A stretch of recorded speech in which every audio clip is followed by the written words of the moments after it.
Today, we'll have Nicole's September Disneyland trip. That's coming up on this episode 377 of WW Prep to Go.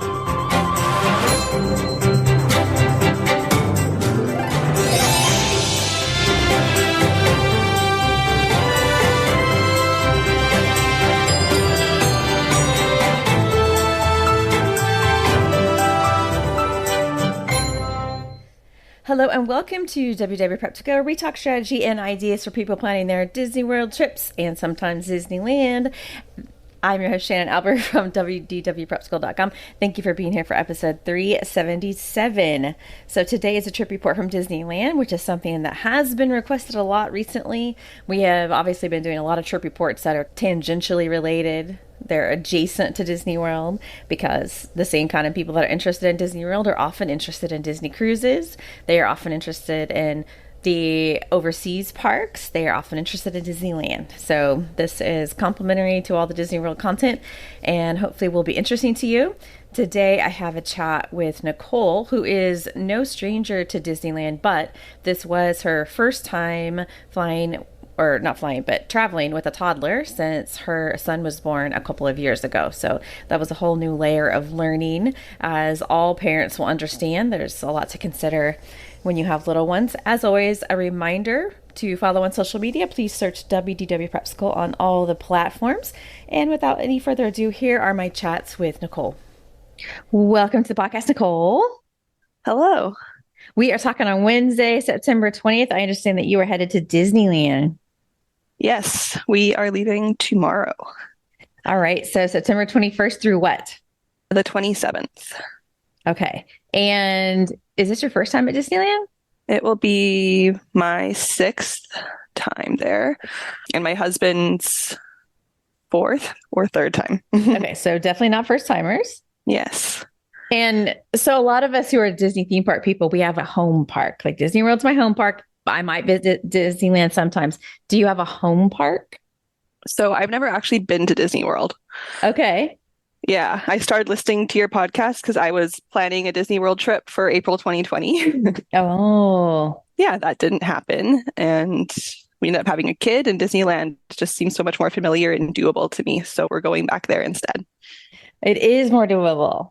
If I were doing it all over again with little ones, I would start at Disneyland as well. It's much more accessible. And for a million reasons, it's easier. Okay. So it's you, your husband, and your little one? Mm-hmm. How old is the little one now? He's 2.5. 2.5. So cute. Yeah. I'm so excited for you. Thank you. So you're going to have all these previous trips under your belt, but also the new added layer of how to navigate with a toddler. Yeah, and like other stuff like Genie Plus and park reservations and all that. Like it still feels very, I don't know, very new. Yeah, there's a lot to learn. Okay, so where are you coming from for your Disneyland trip? Vancouver. Oh my gosh. Yeah. People that live in Vancouver. I'm so jealous. Okay. Vancouver. And which airport are you flying into? Yeah. Okay. It's just supposed to be better for flight cancellations and stuff like that. Yeah, I always have to ask because there's so many airport choices, and I knew people would be interested in knowing. So you have 6 days. Are you spending that all at Disneyland, or is it a mix of Southern California and Disneyland? Just Disneyland. I'm like just very nervous about it's our first trip as like a family with a child. I'm really going as simple as possible. We've toured LA and stuff beforehand on previous trips. This time I'm going to be happy just to stay on property.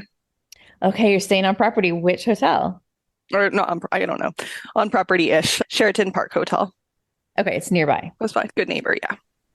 Okay. Sheraton Park. Have you stayed at the Sheraton Park before? Yeah, we've done it twice before. It's maybe not like the most kid-friendly or like themed hotel, but again, just like it's not an unknown because I've been there before, so that made me feel better. It's not that's like their target audience, basically. But they're near Disneyland. Exactly. It's fine. It's good enough. Yeah, it's good enough. Okay, so you're flying in on September 21st to LAX. How are you getting from the airport to the Sheraton? Yeah, we're going to do Uber or Lyft. that was like another major stressor for me is just figuring that out with the car seat for the first time. But that seems to be what everybody recommends. We're just gonna have to install it in somebody else's car and hope for the best. Yeah, and that's one of the reasons I asked because I wondered what choice you were making now with a toddler. Uber and Lyft are easy to make without kids, but sometimes it's harder when you have them. Yeah, it's definitely a stressor, but like it's by far seems like the best option and especially price. Yes. Okay. So then that is part of your September 21st is that you arrive, you're going to get to your hotel, check in. What else do you have planned for that first day? Yeah, so we're going to eat at the hotel. They have a restaurant called Savor Stone Hearth Pizza for dinner. This is a good time to mention our dietary plans or needs. My husband has celiac disease, so he's gluten-free. And then our whole family is vegetarian, and we try to be mostly plant-based on top of that. Yeah, that's like a interesting talking point for all this because it's navigating which restaurants we can actually go to. And they have all you can eat pizza, chili, salad, and dessert for $25 a person, including gluten-free options, which is pretty cool. That is nice. Do you generally find California, just as a whole, to be fairly friendly to your dietary needs? Yeah, it's always a lot easier to eat there than other places. Vancouver is very friendly to it too. But like when we were planning our Disney World trip, that was like a major stressor because it's a lot less friendly for sure. When I was in Vancouver before the Alaskan cruise, I was traveling with a person who eats plant-based, typed it in the Google search, and I was like, oh my gosh, there's so many options here. That's amazing. So you're used to having it a little bit easy. Yeah, But exactly. California is similar in that way. But okay. So in your previous trips, were these dietary restrictions in place as well? Yeah. Yeah. Okay. Yeah. Okay. So you're fairly familiar with that part of it. Yes, but it's always changing. There's some stuff that we are really excited to getting again this time that's now no longer an option. So it's always having to go with the punches. Anything, so you said you're going to eat at your hotel restaurant. Any other plans on your arrival day? Probably the pool. We'll Oh, they have a see. pool there. Yeah. Not a lot of hotels have pools right there. Oh, really? Okay. Yeah, it's a 4-star, which is like why we chose it too, because it's a lot of them really feel like motels there, I find. It's a bit nicer. Yeah. Yeah, I think a lot of people equate California and pools, but I find it a little bit tricky near Disneyland to find the hotels with pools. Interesting. So you'll have that option. Great. Yeah. And then I wouldn't call this like a plan, but we're gonna have like an Amazon Fresh delivery for breakfast come in that day and just for like toddler snacks, which is very exciting because we don't have that in Canada. We don't have a Amazon Fresh. You don't. So you're getting the Amazon Fresh food delivered to your hotel so that you can have like breakfast and snacks throughout your trip. Yeah. Okay, got it. That's what we use when we go as well. But also it's very normal to us. Yeah, no, this is a big deal. Yes, we have it here. As a side note, since you're Canadian, do you have any plans to go to Target during your trip? No, I wish, but it's just I'm already gonna want to bring home so many souvenirs from Disney, and if we go to Target, then it's just like where are we gonna put all that stuff too? So I just love how much Canadians love Target. yeah, luckily with where we live, like Bellingham in Washington has a Target. It's I don't know, 45-minute drive away from where I live. Okay, not bad. So we get spoiled with that for sure. Okay, got it. Okay, so then take us to the next day, September 22nd. Yeah, so we have a reservation for Disneyland that day. We do have Genie Plus and Park Hopper tickets, just because I want to make things go as smoothly as I can with the toddler for sure. Yeah, my son is going to really enjoy like Walt's classic attractions like the streetcars and the river boats and the trains and stuff like that. So the rope dropper in me is not loving the idea of that. I'm like, we're not utilizing our time properly, but I don't know, he's really going to enjoy that stuff. Yeah, we're probably not going to do any type of rope drop strategy and just work our way into the park that way. I bet you'll find, I know you've heard on this podcast a lot about Genie Plus at Disney World, but I think you'll find it easier at Disneyland than what you may have heard here. Yeah, I hope it's going to be because I had a whole like paper fast pass strategy like the last time I went where exactly where to go to get your fast pass before you enter like the rope drop lines and stuff like that. And so hopefully this will be as not obviously you don't have to move around, you can just do it on your phone, but I know it's more similar to that type of strategy. It definitely is. Okay, so you're focusing on the attractions, and it sounds like your son is very into transportation. Yes.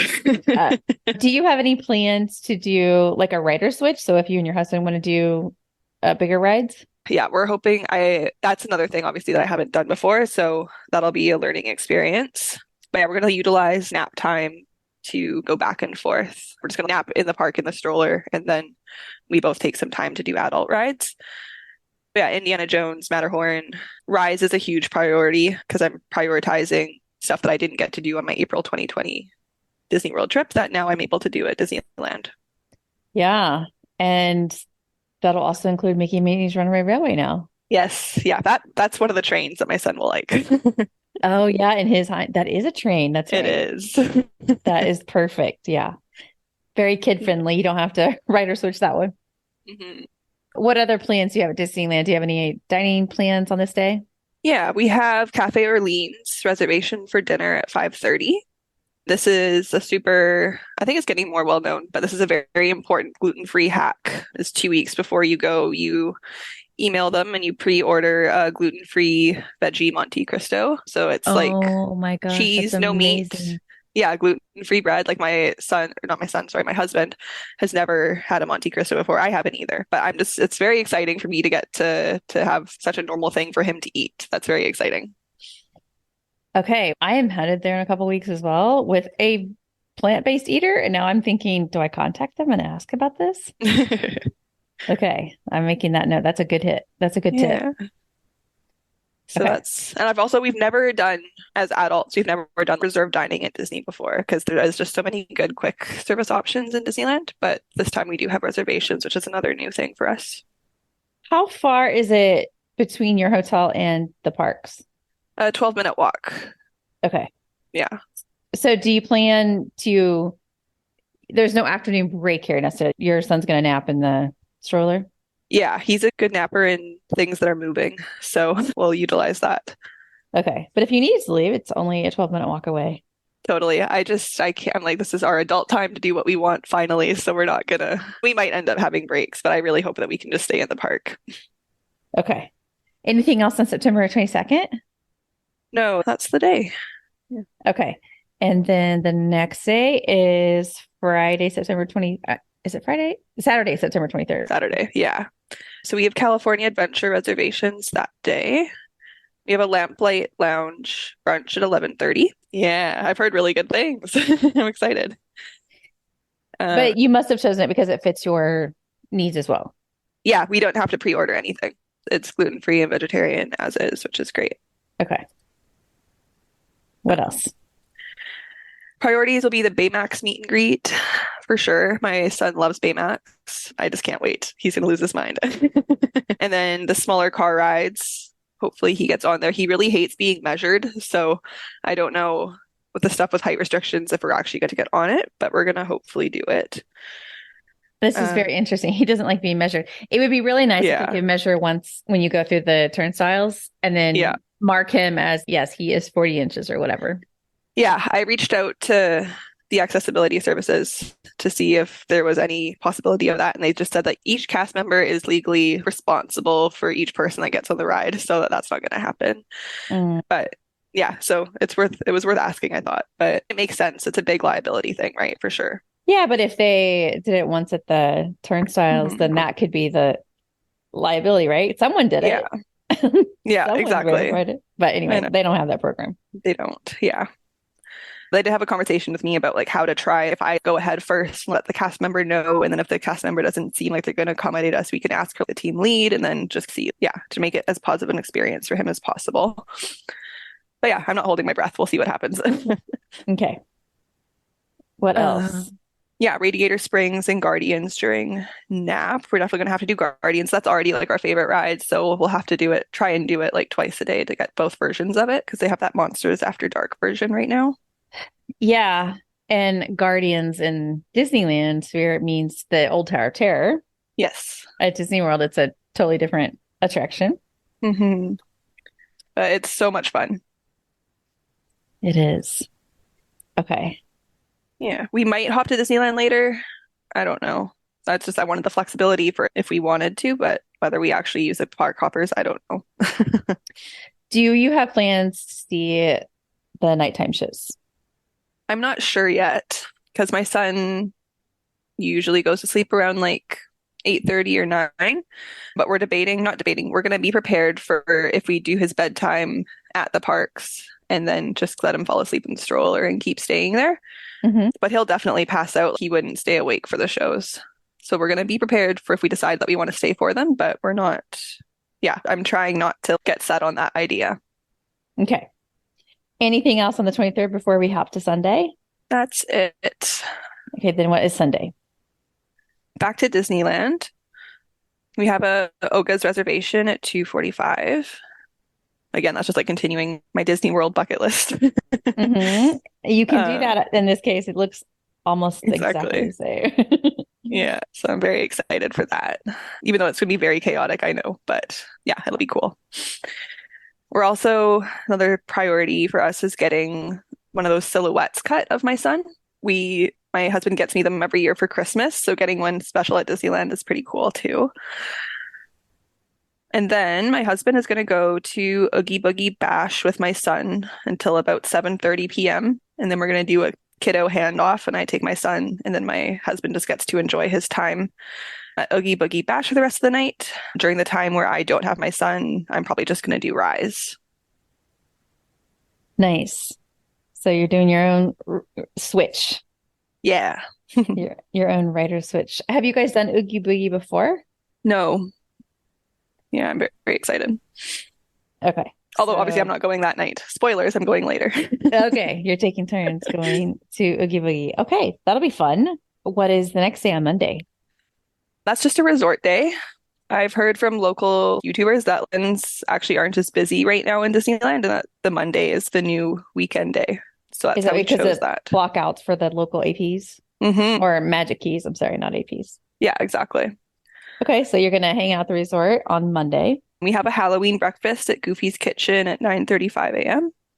Fun. Yeah, I'm very And curious about that because they're going to be in their Halloween outfits, which will be cute. and that is at the Disneyland Hotel, right? They have gluten-free peanut butter pizza and then waffles and pancakes as well, which is all very exciting for my husband. That's awesome. And then right after that, at 11:30, we're headed to Trader Sam's, just because it's like right across the way. It's at the same hotel. Hmm. Different vibes, same hotel. Yeah, very different. But again, this is like part of like my Disney World bucket list. I want to go there. And it's just But we're already in there. this case, you're getting the better version of Trader Sam's at Disneyland. Totally. Yeah, that's what I've heard. What else? But I wanted to go to the Polynesian, so that would have been cool. Yes, Polynesian is awesome. So yeah, that day, then downtown Disney, we'll like shop at the World of Disney. We're gonna do the Pluto Pumpkin Pursuit. I don't know if you've heard about that. I It's have, but yeah, explain that. it's very similar to the Epcot Festival scavenger hunts type of Hmm. thing. You pay $10 and then you get to look around Disney Springs for different like painted pumpkins basically. And then I think you get a cup with a straw, I think at the end, like different themes. It's shaped like a pumpkin and then it has different faces on it. So I think we're gonna do that just because like why not? Yeah, it's a non-park day. You're like making the most of it here. We might try bowling at Splitsville. I don't know. They have some gluten-free vegetarian options, so that's a plus, but we're not like set on it either. I'm not sure. So when This you said you might try Splitsville, are you talking about eating and bowling or just eating? both, yeah. We'll see. Okay. If we All go right. there for eating, I want to go there for bowling too. Yeah, it is. It's a good spot to eat, even if you're not bowling. Cool. Okay. Maybe because Disney Springs is like the tough, not Disney Springs, sorry. Downtown Disney is by far the toughest place for eating for us, which is wild. It is because there's so many options, but they're Yeah. not Disney owned necessarily. So Hmm. it's a different situation. You run into the same things at Disney Springs because Yeah. it's mostly not Disney owned and they each have their own rules and some of them are more accommodating than others. Yeah. So Splitsville's really the only place there. The other option, it's not great. There's like the Cheesecake Factory somewhat nearby, or we might also just Uber food to the hotel room. We'll see. Yeah, just because Disney Springs is so rough. So we'll see. Not, oh my gosh, sorry. You're used to hearing Disney I Springs. am. Okay. Then Tuesday, September 26th. Yeah, so that's the California Adventure Reservation Day. We don't have any dining reservations for that day, but again, prioritizing the Guardians, different versions, and then we might just head back to Disneyland. but I wanted to have the reservation if we needed to not quite rope drop, but try to get some early morning rides done for my son. Mm-hmm. And then I'm going to Oogie Boogie Bash with my son until 7:30 that day. And then we're doing the handoff after my husband goes on rides again. And I get to go to the Halloween party. Nice. Love that. Yeah. Now, why did you decide to go separately instead of on the same night? Firstly, because of my kid's bedtime, we're not sure if the staying at the park late's idea is actually going to happen or if it's just going to be us having to go back. So we wouldn't want to pay all that money for having to leave at 7:30 before the party even really starts. Mm-hmm. And then also it's just nice to get like some adult time and actually get to do what you want and be selfish. I don't know. Because I'm such like a meticulous planner with Disney trips, it's very challenging for me to be like, okay, now we have to pivot all the time. We have to do whatever my kid wants. It's not about me. Like, so this Halloween party, it gets to be all about us, which is exciting. Yeah, that is fun. I love that way of doing it. Yeah. Okay. Wednesday, September 27th, I assume is your departure day. Do you have any other plans? No, we timed our flights with like nap times. We're hoping that works out so that he just sleeps on the plane. But so it'll probably just be like an in-room breakfast unless we're up like insanely early, which I hope we're not. But yeah, no plans. Great. Love this. Yeah. So is there anything in your trip that we missed chatting about? No, that really covered everything. Okay, perfect. This is a lot. For Disneyland, this is a lot of days. So I feel like you're going to get to do a lot in your time. Yeah, for our honeymoon in 2017, we went for 4 days and found it was like a day too long. So I'm hoping 4 days with a kid equals the right amount. Yes. And you'll have like other stuff to do, like in downtown Disney and at your resort. So you'll fill in the gaps. Yeah, definitely. This all sounds really fun. And I hope you guys have a great trip. Safe travels tomorrow. And I'll talk to you when you get back. Awesome. Thanks so much. Before Shopify, were you wondering, where are my sales at?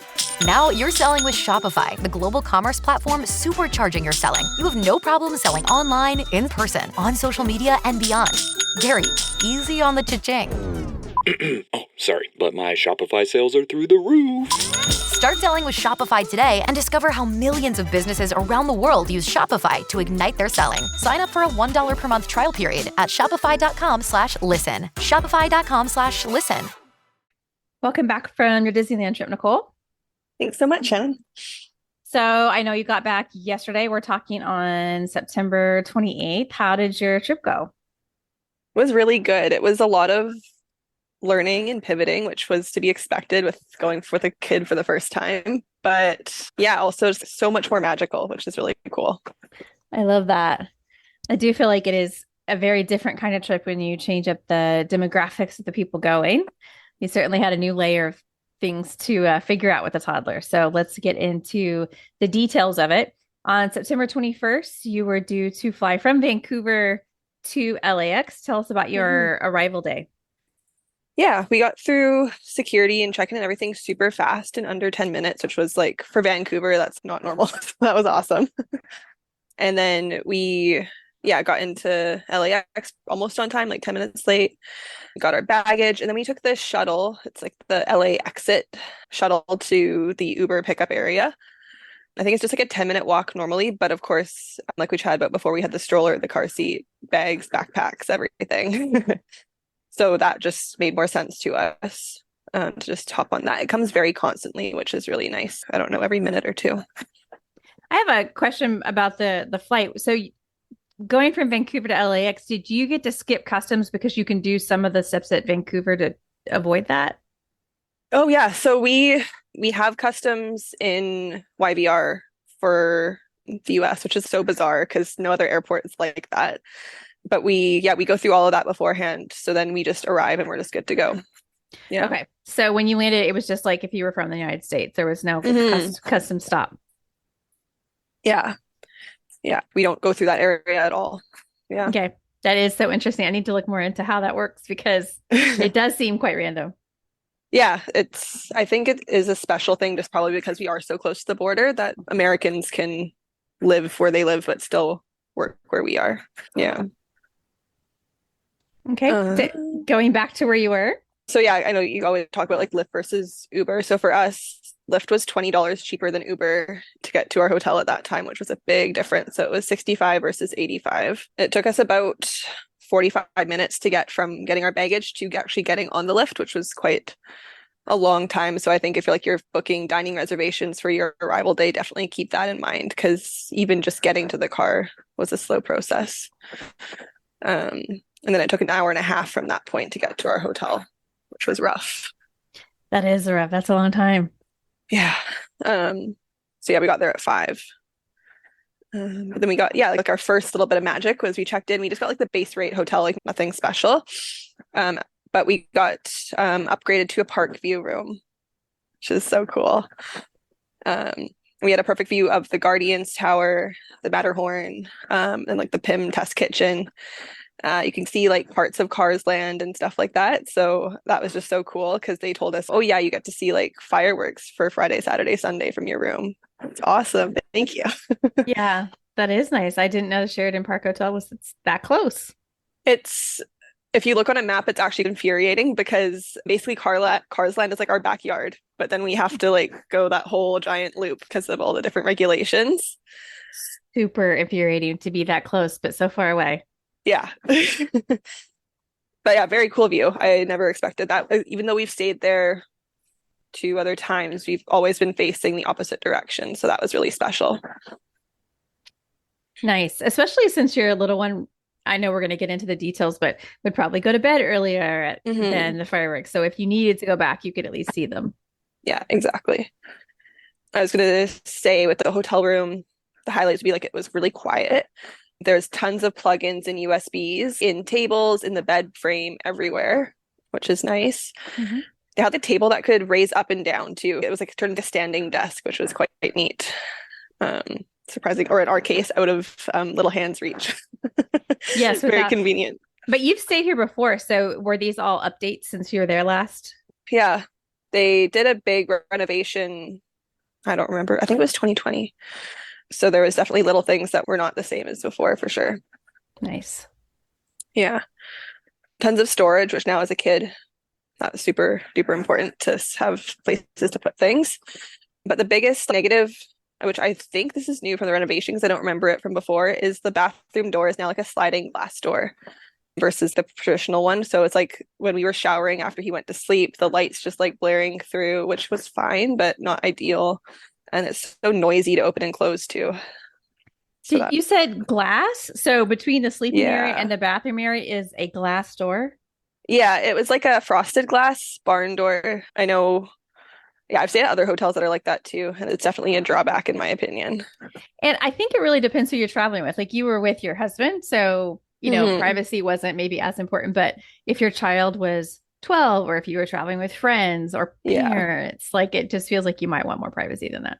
Yeah, that would have been weird for sure. Also, the lights weren't dimmable. That was another kind of surprising thing. Like everything was just either 100% on or 100% off. We couldn't do like a bedtime kind of vibe light wise. Got it. So yeah, then we unpacked and we went to I think last time I said Savor, but it's just that's the American spelling of the word savor. I would not have caught that, but yep, that's the word savor. So that's, lost in translation. So yeah, that was just at the bottom of our hotel and that was so cool. We got there and then right away they brought us little cups of potato soup. And it was like, apparently they're like known for their soup. It was good. And then they brought out like a charcuterie board almost that had like arugula, pickled veggies, cheeses, and bread. And then it would have also came with like meat if you wanted that too. And then, then they brought out different kinds of pizza. They asked about what we needed for like our dietary issues or concerns. And they like made my husband like special request like gluten-free slices because there was one that had meat on it that we requested, could we try it without? And it was like a jalapeno pineapple, and then it would have had bacon on it too. And tried that. So they bring it to you by the slice, which I think is really cool. So you don't have to commit to trying a full kind. We got to try 5 different types. Yeah, so that was cool. And then they brought dessert pizzas. So it was a coconut caramel dessert pizza and then a ricotta berry pizza. All gluten-free. Cool. Yeah, very cool. This stuff that you don't normally get. Then we went to the pool. which was after the sun had gone down and it was too cold for sure. Can you talk about the weather this trip? Because Yeah. California is always interesting. Yeah, it was. Oh, I have the Fahrenheit. Go ahead and tell Can I me. do Celsius? Okay. Yeah, go ahead. Perfect. It was like 24 degrees Celsius. Which is 75 in Fahrenheit. Yeah, for our arrival day. And then every day got 1 degree warmer, which was funny. It was 26, then 27, then 28. And our final day, which was 26, our final park day, that was like 29 to 30. Was quite hot for Vancouver people. That would be 86. So you were basically like 75 to 86-ish. Yeah. Which is really nice for your mornings and evenings would have been nice. Beautiful. Yeah, it was so great. Yeah. Yeah. It's just shocking still like how strong I guess the sun is like when it is like fully peaked up there. Like it just you can just feel the heat in a different way than we're used to feeling it here. Yeah. That's not too bad, but I can see why you would have not wanted to swim when it was under 24 or whatever you said it was. Yeah, it wasn't bad for me. Just my child was like, he's absolutely not. Yeah, I have a pool and I'm new to the pool world. And I did some research on when kids should get in the pool because I have little ones that go swimming in the family. And it said if it's under 88 Fahrenheit, which I think is 31 Celsius, they get too cold. Interesting. That's pretty warm. Yeah. Well, I love it. It's my favorite temperature too. But you probably wouldn't have been there with the outside temperatures being pretty mild. Yeah. Yeah. We tried it twice, but it was, not that temperature for sure. Yeah. And then we got our bags. We went back to the hotel, did his bath, got everything all packed up for the next day. Did you get your Amazon Fresh delivery? Yes, we did. Okay, so this was weird. I was going to ask you because I know you said that you did this normally. There was no labels on it or anything. It was just sitting on the front desk of the hotel. And I was like, I think that's mine. And they're like, probably, if you want, you can take it. And I'm like, oh, okay. And it was our stuff. But it was just weird to me. There was a tag on it. No, I've always had labels. Okay. So like a bag. Yeah, I think that's just a weird thing. I think most of the time it is a bag and then the outside has some sort of label indicating who it belongs to, especially like we do it at Disney World. There's so many people that do it. It would be a madhouse to not label it. Yeah, so it was our stuff, luckily. But yeah, you're right. We got that. That was very exciting. Very, very exciting for a Canadian. Yeah. We got shorted bananas, which was too bad, but everything else came. Okay, so that was a good arrival day. And then the next day, Friday, September 22nd, was going to be your first park day starting at Disneyland. Yeah. So yeah, we had our breakfast in room. We left at 7:30. I thought we were going to have early entry with our hotel. This is just part of like my learning experience pre-COVID versus post-COVID because we used to have early entry. Now we don't anymore. Luckily, we had a travel agent, so I just texted her and asked, do we bother leaving early? And she's like, no, not anymore, which is too bad. Yeah, and I think they haven't brought that back for off-site guests who are like part of at Good Neighbor hotels. It would be really great if they did. Yeah, it was a big plus before, but it wasn't bad. I think still getting there for rope drop still helps you out a lot. Yeah, Disneyland being a more laid-back park really benefits those of us that are type A. Because not everyone's waking up early to stand there and be the first. Yeah. So you were there as early as you could for an offsite person. Yeah. So we left our room at 7:30 every day. This day we made it through security and everything super fast and got through park gates by 7:55, which was perfect. I booked a Haunted Mansion Genie Plus right away for 8:45. And then we turned left and went to Jungle Cruise and did a walk on through that. I decided that would be a good ride for my kid for the first one because it was outside, which is like less intimidating than the darkness, and then like animals are fun, and like we talked about before, he loves transportation. So yeah. So when you said you booked Haunted Mansion, I'm like, I assume that includes your son. Yeah. He didn't. Yeah, he didn't have the park ticket, so we just. Oh yeah, you booked it for you, and he got to go. But yeah, I was wondering how you were gauging what he would be comfortable with, because some kids that would be no big deal, some it would be scary.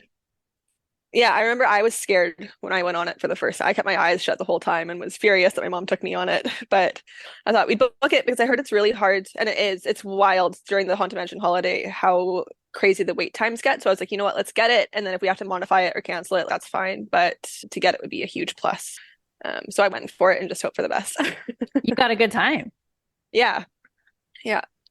So the Jungle Cruise went really well, and I was like, okay, maybe let's keep the boat thing going. So we walked to Pirates, which was 5 minutes posted, but it was actually like a walk on, and he did great with that too, which was quite surprising to me. I was quite nervous. Yeah, so I was going to say that's a great sort of combination of Jungle Cruise and Haunted Mansion, but it also has a couple drops, so it feels like you're warming him up. Yeah.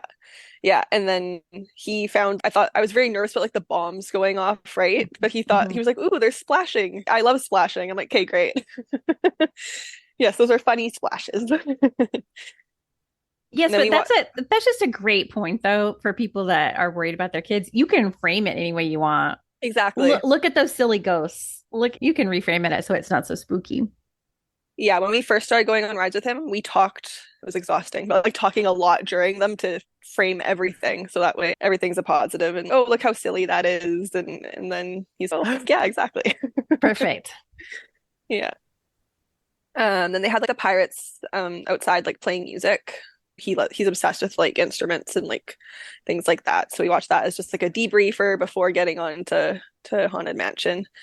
Because I felt pretty good about it because of, yeah, just pirates being so dark. I was like, I think we can do this.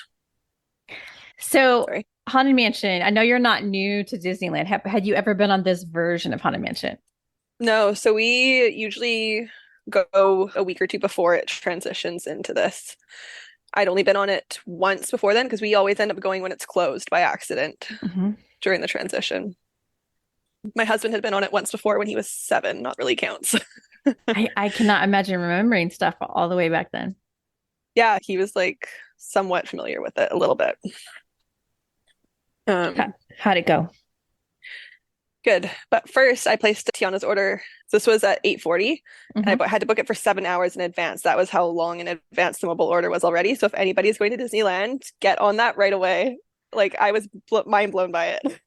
That is a fantastic tip because I would never, ever have thought to look. 7 hours. Absolutely nuts. I definitely would have thought to look maybe a couple hours ahead, but not 7. Wow. Yeah. Yeah. So I think it ended up being like a 3:30 or something pickup I ordered a cold brew and a beignet. Because I was just shocked by the wait time. I'm like, I don't even know what I'm going to want. I don't know. So that stuff, I was like, that felt safe to me, but I just couldn't order anything more than that far in advance.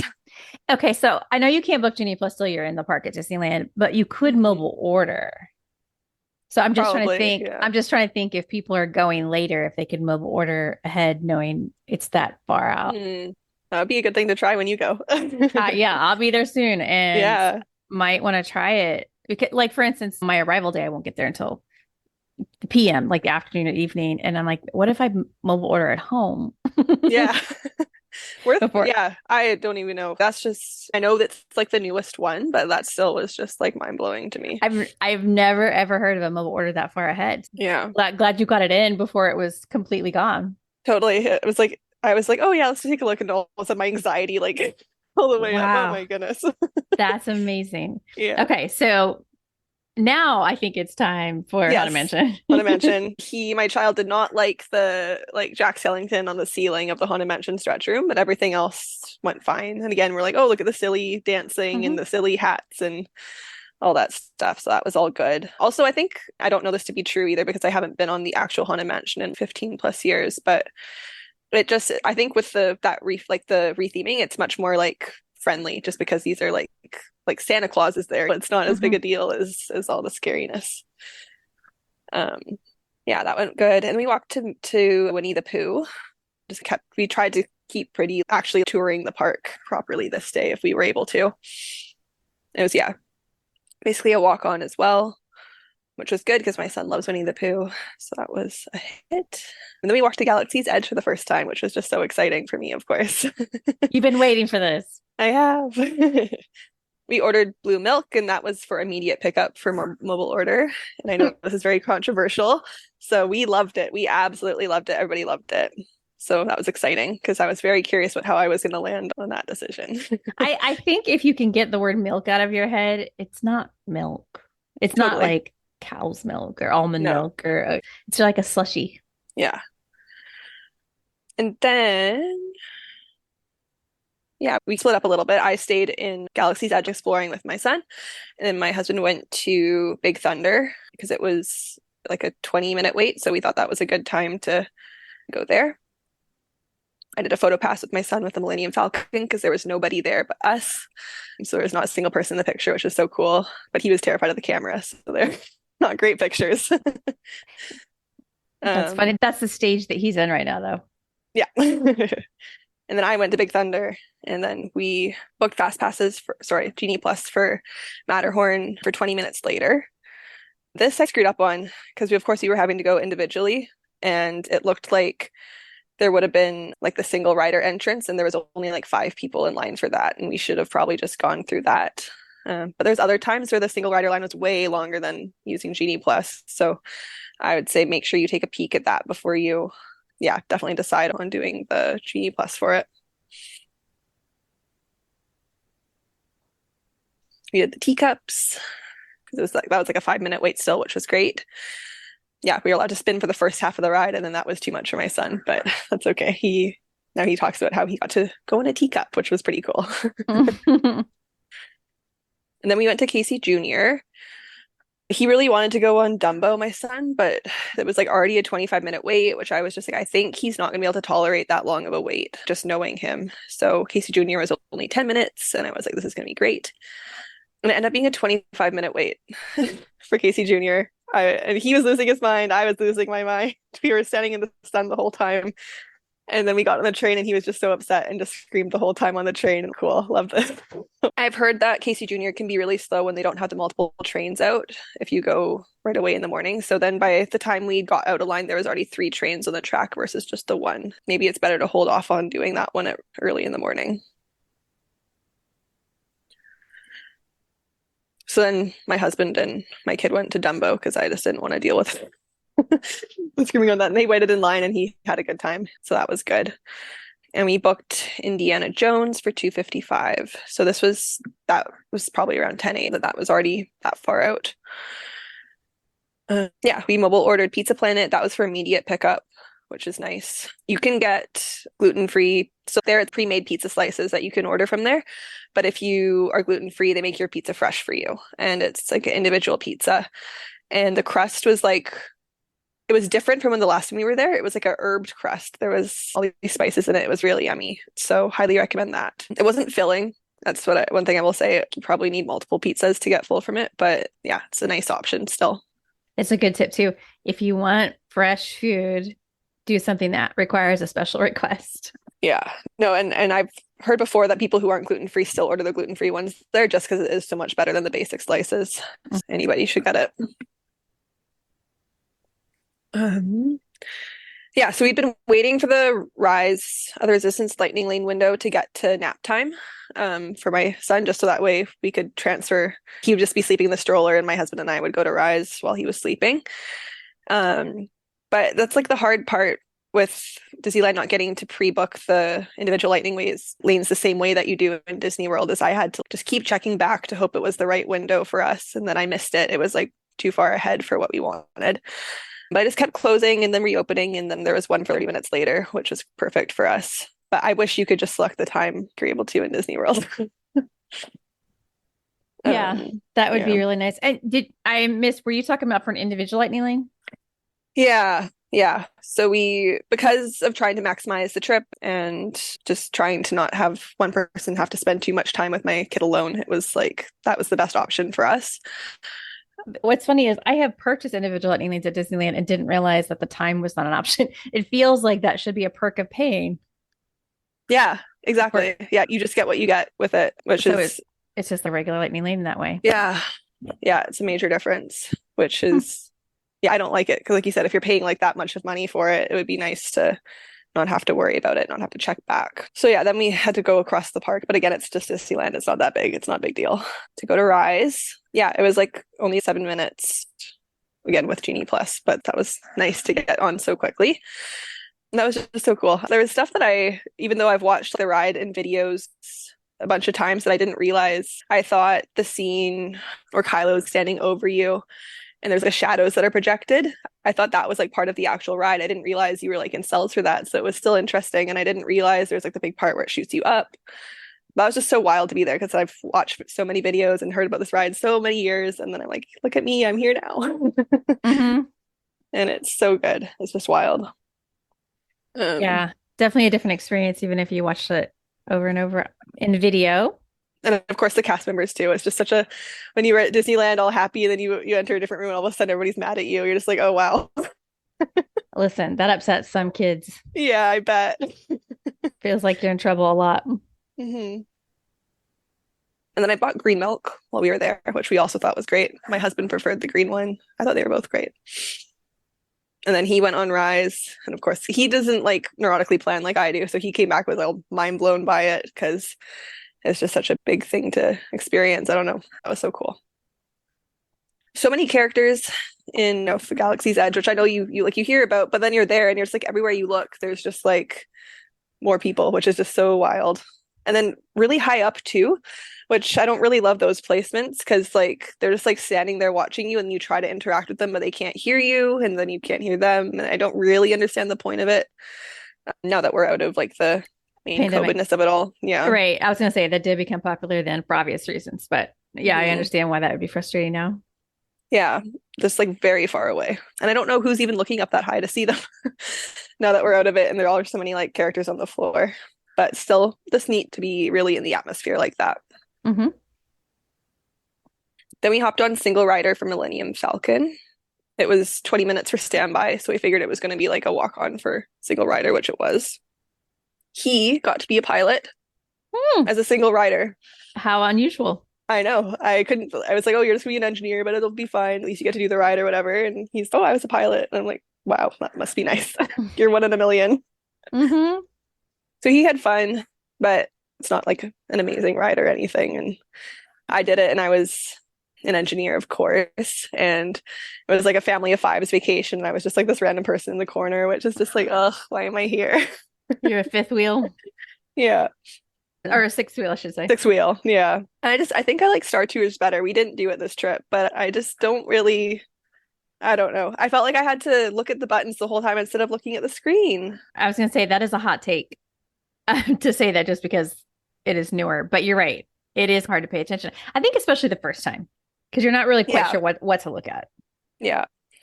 Whereas the last time that we did Star Tours, I just remember because the storyline actually changes. And then the 3D was pretty cool too. I remember I was like, whoa. Whereas this, I was just staring at buttons the whole time. And then, yeah, just awkwardly interfering with this family's vacation. Not for me. If I'm an engineer these days, I often just ignore the buttons. Yeah, that's probably what I would do. Because otherwise you are looking to the side a lot and not forward where most of the action is. I felt bad because at one point I was looking forward and then our ship got damaged because of it because I missed my window to fix things. And then the 8-year-old across the way from me had the 100% score and mine was only 80%. And then I'm like, no, now I'm like messing up this family's score. Oh, no. I don't think anybody noticed or cared, but it was just, yeah, I don't know. I just want to be, I felt like even though it's supposed to make you part of the ride, I felt like I wasn't really part of the ride because of that, because I couldn't see what was going on. I get that. Yeah. Yeah, so that was that. Then we did Autopia because every kid likes driving a car. Especially your transportation loving kid. Yeah, that was funny to get driven around by him for a change. Of course, I had to do the pedal because he's 35 inches tall, but the wheel was actually really strong. If you didn't do a good job steering it, then it would whip around. And so then he was too afraid to touch the wheel, but he drove for maybe 2 minutes, which was really cute. That's very cute. Then we got popcorn. I don't know if it's in the same in Disney World, but we just find that like Disneyland popcorn is like iconically delicious. I think popcorn and churros are better at Disneyland. Okay. Yeah, churros definitely. For whatever reason. So good. Yeah. Then we had our Indiana Jones Lightning Lane. Which the Lightning Lane on there is tough too, because you still have to wait for half the ride, but at least you get to skip that half of it. Yeah, I think that's always going to be our favorite ride. It's just so good. And it's been updated. Yeah, the updates look so good. Yeah. Everything, the colors are just much brighter, which is really cool. And your son went. No, he's too short. That one's a 48-inch height requirement, I think. Oh, is it 48? Yeah. I did not know it was that high. Yeah, I'm pretty sure. Yeah, I think it's not 40. You got lightning lanes and you and your husband just took turns using them. Yeah, that's what we keep doing for most of the trip. My son's not on any of the good rides. And we're just taking turns trying to do all these ones during nap time so that way he's asleep. Yeah. Okay. So then we got our Tiana order after that. I don't know if this is a hot take. I didn't love the beignet. Because it was like cold and had like condensation on it. And then I don't know. I just thought it was gonna be like warm and like the other ones that you always smell when you walk by the area. So it was quite surprising to me. The lemon tasted good, but it just, I don't know. I wouldn't get it again. Then we had the cold brew, which was like good. It was like chicory cold brew, I think. It doesn't taste like a whole lot, but it was good enough. Yeah, and then we did the railway full circle. My son woke up from his nap. We went all the way around and he really liked it, except after we went through the dinosaur section, he just wanted there to be more dinosaurs and he was very upset that, that those were gone now. He was like, the dinosaur train. But that's just, I don't know, it's just so classic. It's so nice to get to do that. And then it was like getting pretty close to our Cafe Orleans reservation time, but not quite. So we just sat near Tiana's and watched the band play from behind. And that was nice. Yeah. And then we checked in for our first dining reservation, Cafe Orleans. All right. And this is the one where you had ordered the gluten-free Monte Cristo a couple weeks beforehand. So you'll have to let us know how that was. Yeah. So first thing that surprised me was we ordered the mint juleps because we thought, why not? And it was bottomless there. So now I'm so glad that we did that. I don't know if that's common knowledge, but it was bottomless. And we were like, we love the mint julep, but we didn't have to get any more after that. And they were really bottomless. They would walk by and see that our cup was like an inch empty and they would go get more. And then they even told us to slow down at one point because we were going to have room for our food. But that was really cool. That's a good deal. Yeah, I think it was 50 cents more than what they charge at the stand. So a really good deal. And then, yeah, so we told them that we'd pre-ordered the Monte Cristo and they were like, oh, did somebody reply to you and say that you got it? And I'm like, yes. And they're like, oh, okay.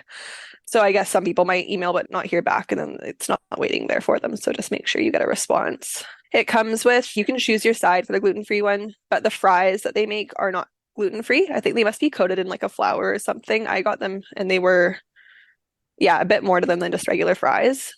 But he was able to get mashed potatoes with them.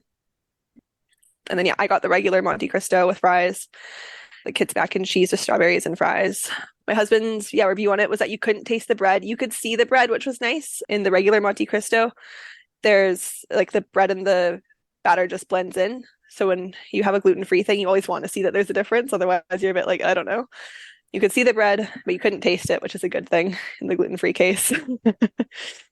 He said the batter was delicious and crispy. I don't remember the last time he'd had like deep fried dough like that. That's very special. And the pairing with the strawberry jam was really yummy. He says the mashed potatoes were good too, but it was just like quite small portion, which kind of surprised us because the fries was like heaping, like I couldn't even eat half my fries, whereas the mashed potatoes was quite small. But again, we weren't there for the side. We were there for this iconic sandwich. So it was all good. Yeah, we did take a picture. When I send my pictures for everything of the gluten-free one and the regular one so people can see that it just looks the same. It's quite shocking other than the bread. It's very cool. Nice. Love that. You have those options. And then very special for California, it was raining after dinner. What? I know. Just like a brief sprinkle, but I don't think I've ever experienced rain in California before. So I was like, this is so cool. Yeah, certainly. I definitely don't pack umbrellas and ponchos and things going to California. No, it's very different. And then we did pirates again because my kid said he wanted to go on a pirate boat. And we're like, okay, let's do it. Was that lightning lane or no? No, they don't have lightning lane for pirates. Okay. Yeah. If you get an experiences pass, you can use it for pirates, but they don't actually have a lightning lane for it. It's very strange to me. Yeah. I remember back when there were paper fast passes, they didn't have any fast pass for Toy Story Mania. And that was just so wild because everyone just ran there. I was like, why don't you have a fast pass for this very popular ride? Totally. Yeah, there's definitely quite a few that I wish. Sometimes it's just because of space. Pirates has 2 lines though, so they totally could do it with it. I don't know why they don't. Yeah. But yeah. Yeah, so that was good. And that was how we ended our day. We just walked back to the hotel after that and got everything ready for the next day. That sounds like a really good first day. The Mhm. next day, you were going to California Adventure. Yes. Yeah. So the lineups, again, we left our hotel at 7:30 every day. The lineups to get in took a lot longer today. This was a Saturday. So I thought maybe that was probably because of it. So we didn't get through security until after 8, but it was like 8:05 or 8:06 when we got into the park. It wasn't too bad. We went straight to Web Slingers. Another shockingly disappointing new ride. I don't know. I don't think that's a hot take either. I think everybody's disappointed by that one, but we don't really like the shooting rides to begin with, the Buzz one or Midway Mania, but this one was it's just a screen. It's not even Midway Mania at least moves a little bit. This one doesn't even really move, which is just shocking that they put all this effort into, I don't know, that. It was just, yeah, but we had to do it. We did it and never have to do it again. Unless I'm really bored. I totally agree. Definitely not worth a long wait. No, yeah, it was like 10 or 20 minutes for us, I think. And even that, I don't know. Then we snagged an 8:30 Guardians Lightning Lane. So we just got to go straight to that after. Again, separately. So while my husband was doing that, I went to Pim Test Kitchen to get the cold brew. We wanted to get all the cold brews of everywhere. So that's going to be a theme that keeps coming up. But if you are gluten-free, don't waste your time, because I went through the trouble of standing in line because I knew I was going to have to ask them to take the crumbs off or to not bother putting on the crumbs that come on that one. And they said they can't modify it to not have crumbs on it, even though I spoke to a cast member. And I was mind blown because I'm like, just don't put the sprinkles on. Just skip a step. Yeah. And they said, nope, we don't make any modifications. So don't bother wasting your time there. Yeah, very weird. Very weird. But yeah, we did Guardians, which is just, like I said before, it's like our favorite ride in that park for sure, and possibly all of them, because it's just so fun. The crowd is just so infectious. Everybody's like screaming and laughing the whole time, and it's just, I don't know, the energy is so much fun. And then we booked a Midway Mania Lightning Lane for 10:20, just because for our purposes with my son, there's just not really any lightning lanes for him in that park other than this one. So I booked it just to book it.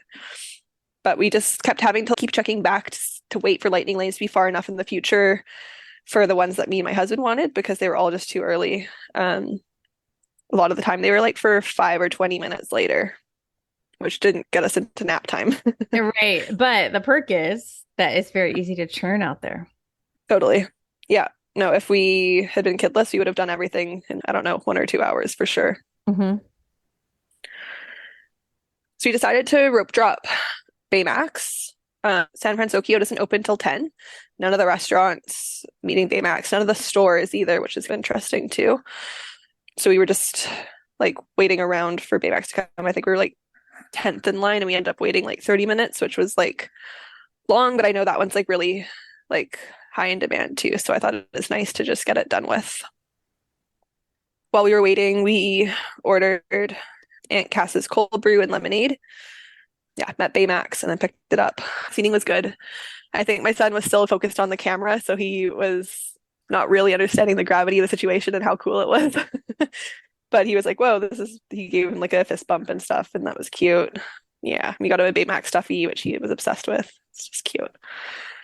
The lemonade from Aunt Cass's was incredible. The coffee was fine, but the lemonade, I don't know, it just stood out more to us. So highly recommend that. It wasn't too sweet. It had the boba pearls in it, but it wasn't like, they weren't like out of place, which I know sometimes it's like they just add the boba pearls to anything. And you're like, why is that there? It was good in this case. So that was good. Or at this point, our Midway Mania turned into an experience pass, so it was down. And then again, I just didn't know what to use it for, because there's just not that many lightning lanes that benefit my family in this park. Pirates of the Caribbean. That's where you need to go use it for. Yeah, so that's true. We should have parked top for sure. Yeah. So we went to Emotional Whirlwind, posted 15, actual 27. That was killer. So long. That ride is not worth that long of a wait. Nope. But my son loves things that spin. So even just like little windmills that are like in the lineup, he's obsessed with. And he got to spin the balls in the lineup too. And so it was worth it to him, but it's a very short ride. And I didn't expect it to be double the time. we had our lamplighter reservation after that. I feel like I'm gonna really butcher the food names here. Just gonna bear with it. It's like the chiquillas or something like that. It's like the broth-soaked tortilla chips Huh? with eggs and stuff on top. So my husband got. Okay, I'm gonna pull up because Lamplight Lounge is really good. It is. All right, Yeah. I'm hoping you liked it anyway. No, it's the best meal for sure. Galees. Okay, I know the word you're trying to say. I don't even know. Chilicales. Oh my gosh. I realize I have said that in my head so many times and never out loud. Yeah, whatever that is, we got that. Chilicales. I don't know. That's a funny one to say out Yeah. loud. It's tortilla chips tossed in a 3-chili red sauce with cheese and 2 eggs and queso fresco and onions and sour cream. Sounds delicious. Yes. So this one, they gave us an allergy menu because, of course, the reservation said we had the allergy. And it's worth noting, this is not on the allergy menu. There's nothing listed for the gluten-free items on the allergy menu, which is like, when I booked this, it was like, because everything was gluten-free, it felt like, because there was the plant-based option that also looked gluten-free. And then the waiters, yeah, it's fine. I'll double check, but he said it should be fine. So just worth noting if you, I don't know, it's weird. It's so confusing because if you can mark something as dairy-free or anything else, it seems like you should have gluten-free. Totally. Yeah. And so he said it was fine. My husband didn't get sick after, so it was fine. But that's a rough way to test it though. Yeah. Oh, I know, right? But yeah, so I don't know where the disconnect on that is because it's like very clearly a gluten-free item when you read off the ingredients. And then yeah, I got the flautas or whatever it is, the plant-based. It's avocado taquitos, basically. Mm-hmm. So good. Both of them were like really spicy, which was nice because a lot of the food tends to be a bit more friendly for everybody type of thing. And it was also really filling. We didn't really want to eat for the rest of the day, even though this was at like 11:30. You get your money's worth, which is good. Mm-hmm, nice. We also got the cinnamon toast cocktail just for me because gluten. And then he got the abstract thought cocktail. And they were both really good. I'm glad it was a good experience. It lives up to its reputation then.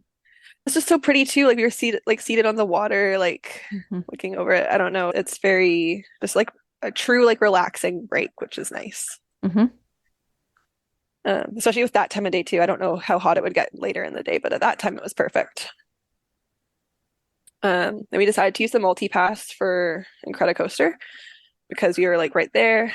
And then we booked another midway for 3:30. It was still closed at that time. But again, it wasn't like something that we were super set on doing anyway. It was just like, we can book this. Then my husband went to Radiator Springs to do single rider for the racers. And I saw the Marvel stunt show, which was really cool. Yeah, single rider is really worth it with that. I think the general rule is if you can't see the single rider line, then it's worth going into. If you can see it from the entrance, then it's not worth it.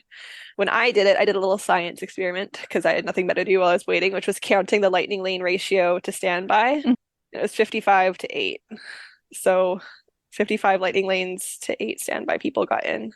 I don't know if you can see the cast members with a counter, but I know that they are trying to maintain a certain ratio. So something in the neighborhood of what you observed, they're like, okay, that's 8 standby people. Let's let all these lightning lane people through. Yeah, it's just wild. That's a huge disparity between the two. Yeah, so that's why single rider is so worth it. It was more like a 20 or 25 minute wait for that versus like a 105 posted. Yeah, good to do that. And then it was like super hot. So we went and got ice cream from Clarabelle's. They had a plant-based strawberry option, which was good. And then Ariel's was like closed most of the day. So I really wanted to get on there because it was, again, like one of the few things that my son could do. But it was just like, I think it was open when we first got there, but it closed for the rest of the day. It never reopened. The heck? Yeah. But kept checking there. And also like sometimes like checking in person too, just because sometimes the app doesn't tell you like accurate information always. So it was, I don't know. We just always were looking back there. Then we did the Midway Mania, which again, I thought was actually like really good, which is hilarious because like by comparison to the Spider-Man ride, I'm like, this is incredible. I've definitely never really enjoyed it before, but it's, yeah, a lot more fun than Spider-Man. Did Jesse's carousel because that's what my kiddo asked to do. That was really actually exciting for us. There's a carousel locally to us, but we have to always like one of us has to stand up and hold him on it because that's like their rules. Whereas at this one, they have those safety belts that go around the kids. So he got to ride on his own, which he was very excited about. And we were excited about too, just because we got to participate versus stand there awkwardly. So yeah, that was actually better than I expected.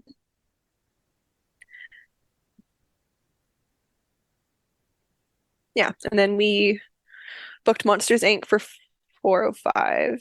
And then when I was booking that one, I realized I missed the window for booking the Guardians of the Galaxy Monsters After Dark Lightning Lane.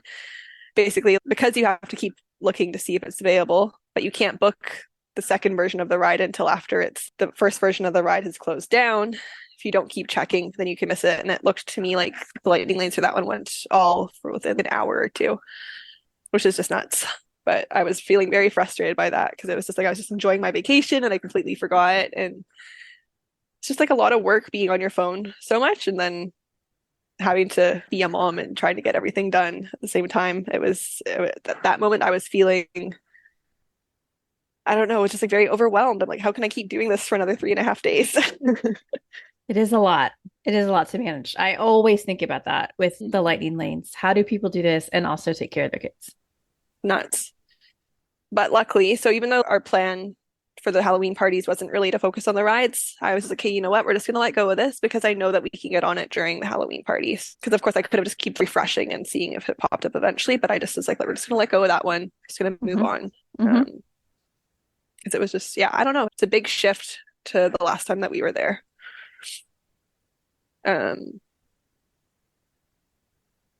Yeah.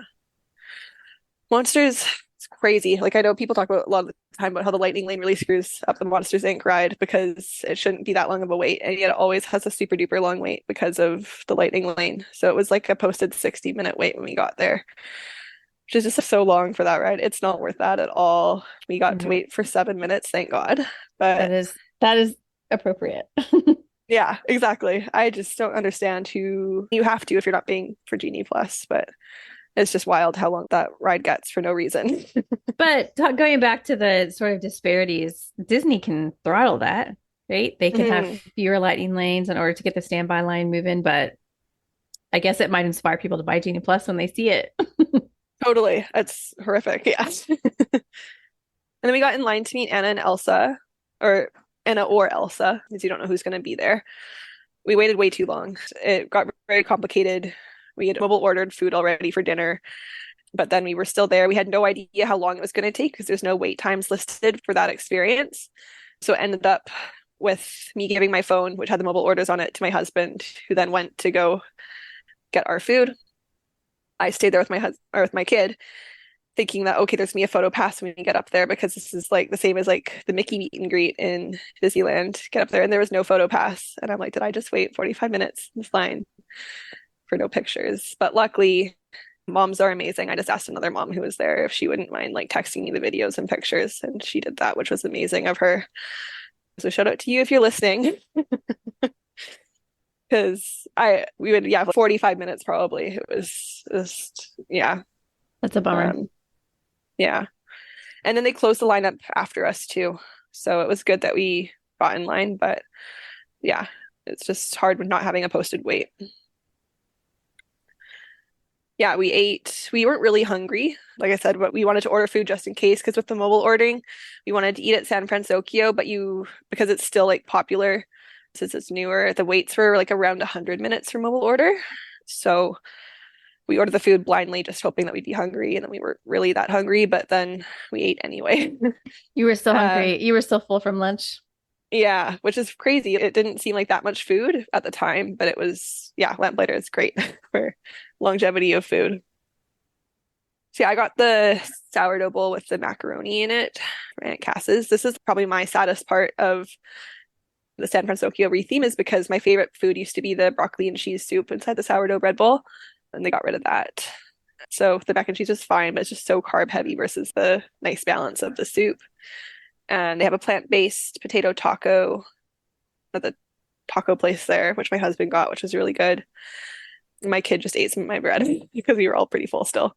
Yeah, browsed some shops on our way out, but we wanted to just get back to our hotel room so we could try watching the fireworks while my kids slept for the first time. And that was just so cool. I literally never expected that to happen, right? With the view and the fireworks. So that was just very neat. We could even see some projections, and I don't know whether it was castle projections or if it was just the projections that they already do in California Adventure, because they have some Oogie Boogie themed ones. It's hard to tell the difference. But yeah, we saw, I don't know, it's pretty cool. And they're really neat fireworks. There's a lot of like special shapes that I'd never seen before too, which is quite cool. You're pointing out something I think is a good idea for people with little ones when you're trying to figure out a hotel is if you anticipate being in early for bedtime and stuff, you can pick a room with fireworks views or some kind of view. So you feel like you're still part of the action. So I love that you accidentally ended up with that. So you didn't feel like you had to quit the day at 8 o'clock or whatever it was. Totally. Yeah. No, it was like we wanted to get back to our room in time for him to be asleep before the fireworks. It was like a positive view of it for sure. Yeah, I love that. The next day was Sunday, September 24th, and you had plans to go back to Disneyland. Yeah. Yes. So I didn't really mention it, but overall, the California Adventure Day yesterday was just like not as positive as our Disneyland one for my kiddo. He just was not as happy at all. So when we got back to Disneyland, again, left our hotel at 7:30, got through security pretty quickly, rope dropped. It was just much more positive right away. So I was like, oh, I really don't want to go back to California Adventure. So just an undertone of all this is we were trying to get a California Adventure reservation changed to a Disneyland reservation, but that week was sold out.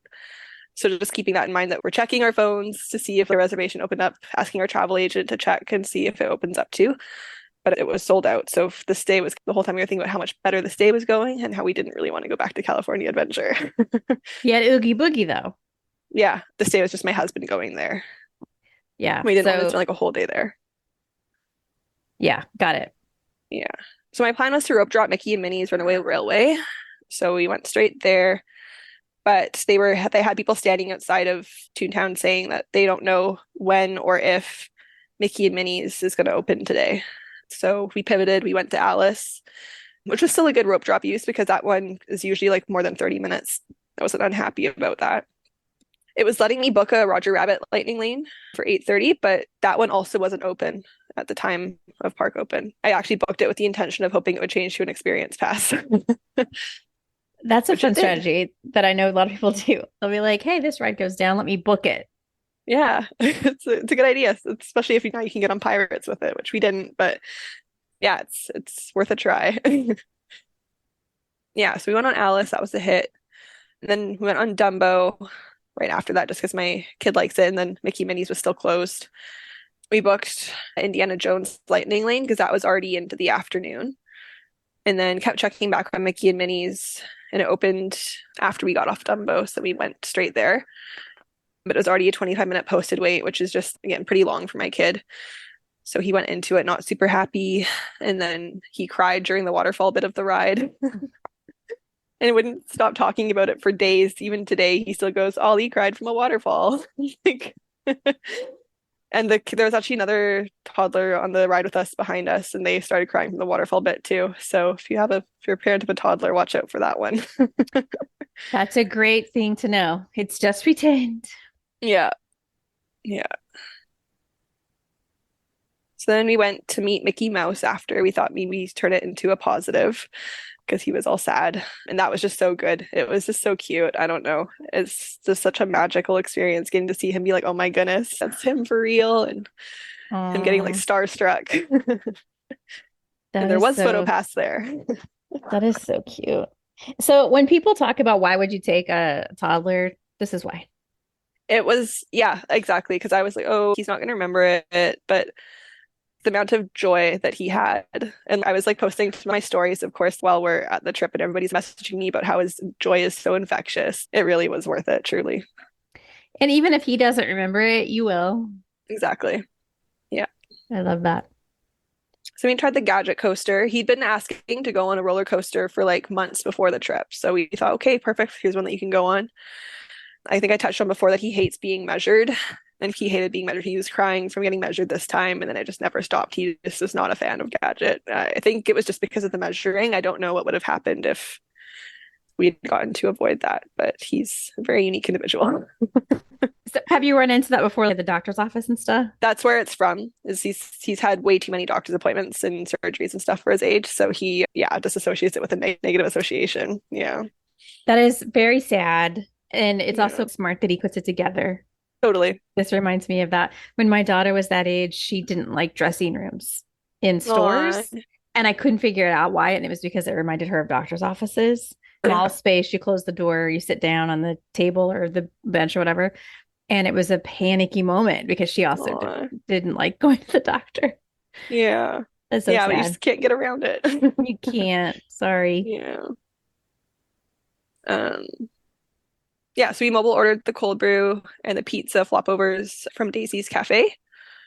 It was really good. The gluten-free crust was actually fluffier than the regular crust, which is bizarre. I have to admit, every time you say gluten-free, I picture a flatter version of the regular food. So if it's fluffier, they're doing some magic there. Totally. No, it was like, honestly, probably twice the fluffiness of mine. Wild. Very cool. So that was like a highlight meal for us, truly. And then while we were eating, we actually ran into my husband's cousins. We didn't even know they were there. So that was just like a really weird happenstance. Like they live in Vancouver too. So that was just really weird and really cool. What a coincidence. Yeah. They were going for an anniversary trip, so they hadn't told their kids that they were going. That's why we didn't know. They didn't tell anybody they were going because they didn't want their kids to find out. That's hilarious. I love parents sneaking around from their kids.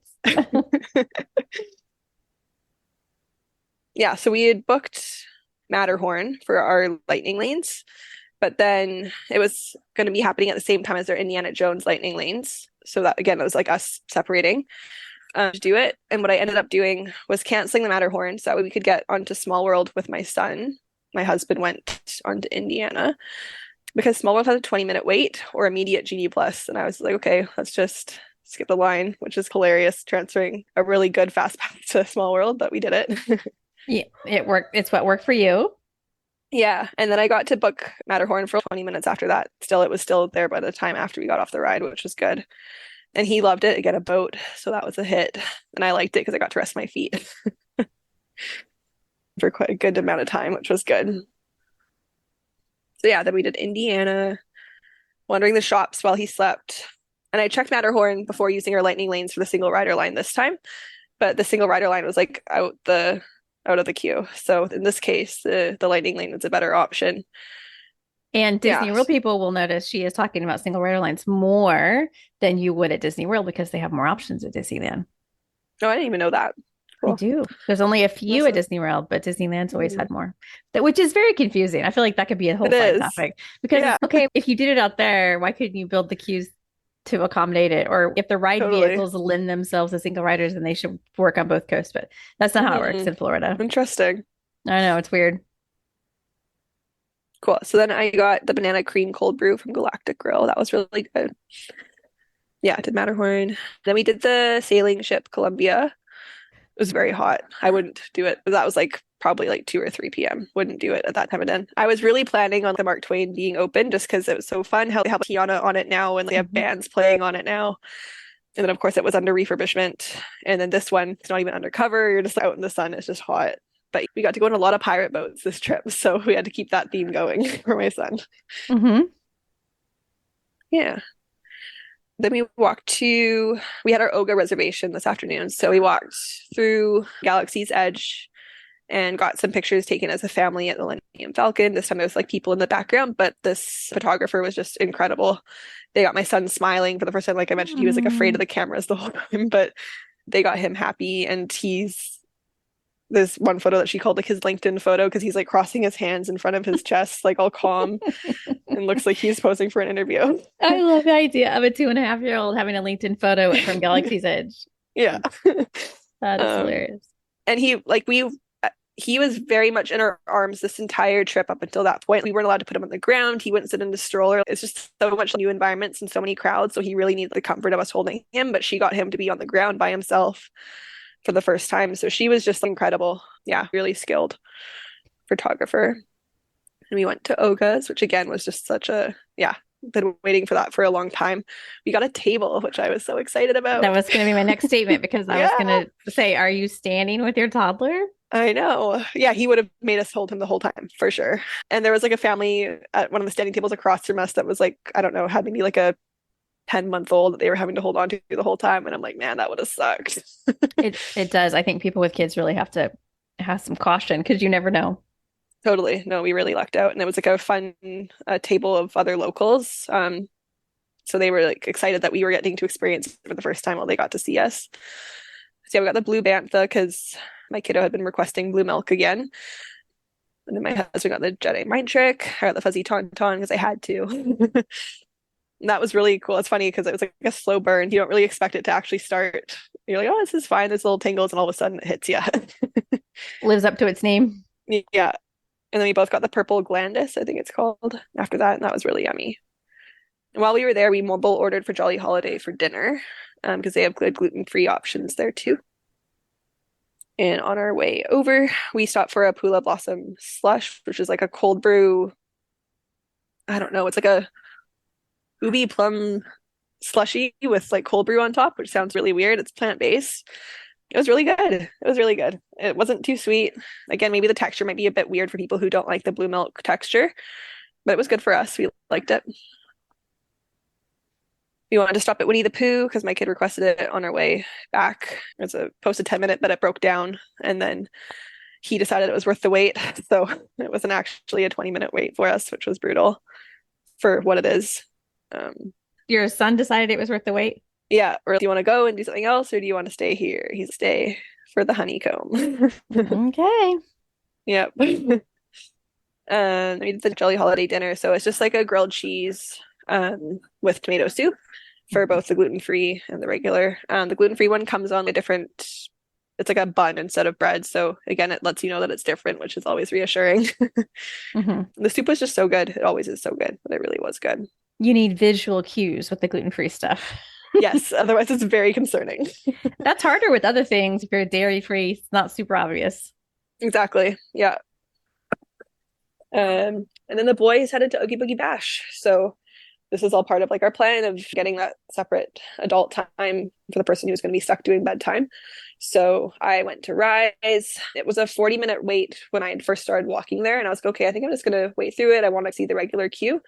And by the time I got there, it was 65 posted. And I was like, okay, no, this is my adult time. I'm not doing that. So I did the lightning lane again, which is just wild to wrap because my husband eventually got one too. We spent like $100 on this ride, which is just wild, but whatever. So yeah, it was a walk on for me, which was nice. Yeah. I had that multi-experience pass from Roger Rabbit earlier, and I was going to use it for Indiana Jones. I got there and I scanned my phone and it didn't work. It went blue. And I was like, oh, this is weird. Like I have a multi-experience pass. And the cast member asked me where I got it from. And I told him Roger. And he said that it only works on specific rides, which was this very like throwback to pre-COVID with the different tier fast passes. You have to click, there's like a more information button on the experience pass that lets you know which rides you can use it on. And I didn't realize that was the same for regular Genie Plus. So yeah, watch out for that. But again, you can use it on Pirates, but you can't use it on Indy, even though Pirates doesn't have a lightning lane. So weird. So confusing and also so mortifying that you totally thought you were going to be able to board it and it turned blue. Yeah, I was so surprised. So I started walking away and then the cast member called after me and was like, how many is in your party? And I was like, just me. And he's like, come on in. So that was really cool. They made it good. Yeah, very kind of him. So then I booked a Big Thunder lightning lane earlier in the day that I was now going to use. Went to there and went on it. And the cast member asked me if I wanted the front or back, which was just really special too, because the back is so much better than, but I just felt like all the magic was happening to me. I got on it for Indy, even though I shouldn't have, and I got to choose my spot for this. So that was really cool. And by then it brought me up to 7:00, which was like our agreed meeting time for the kiddo transfer. So then I have a little bit of notes from my husband from his Oogie Boogie Bash time. First, they went to the Mater ride for a 15-minute wait and they loved it. Then they went to the Luigi ride and thought it was like meh, like not that great, which I'd heard. They did 2 photo pass signups for Lightning McQueen and then a yellow pirate car. We're not sure who that was. And they did 2 of the trick or treat lineups. And then I took my kid. After that, he did a 20-minute wait for the Monsters version of Guardians of the Galaxy and really liked the changes.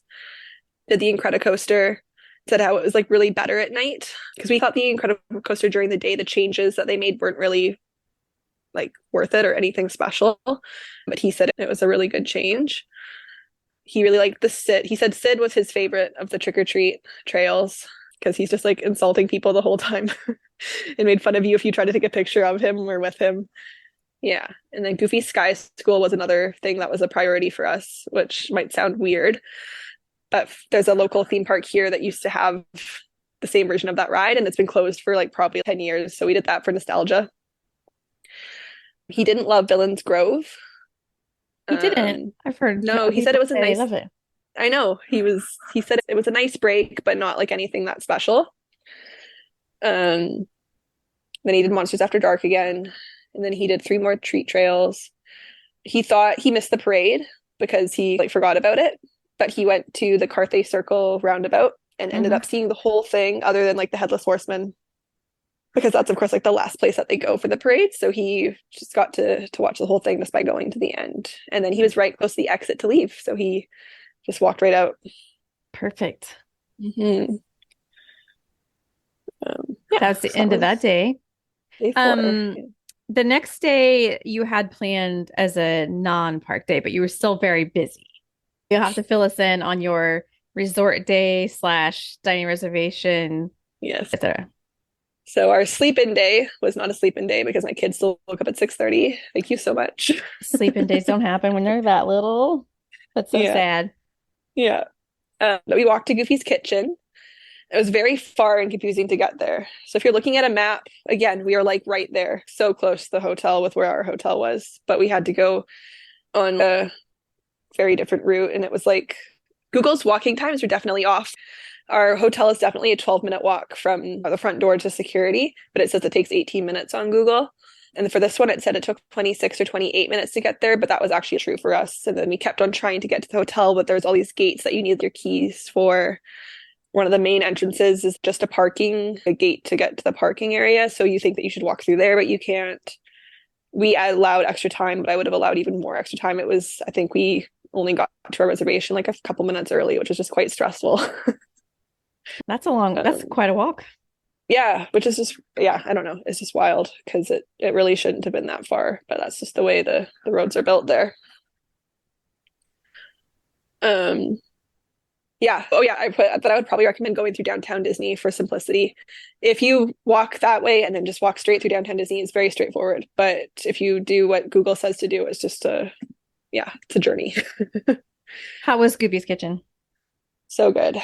Yeah, we met Goofy right away, which again, my kid is comfortable with cameras again by this point. So he just smiled and obsessed. He even took a picture by himself with Goofy, which was huge for us. And that's a photo pass.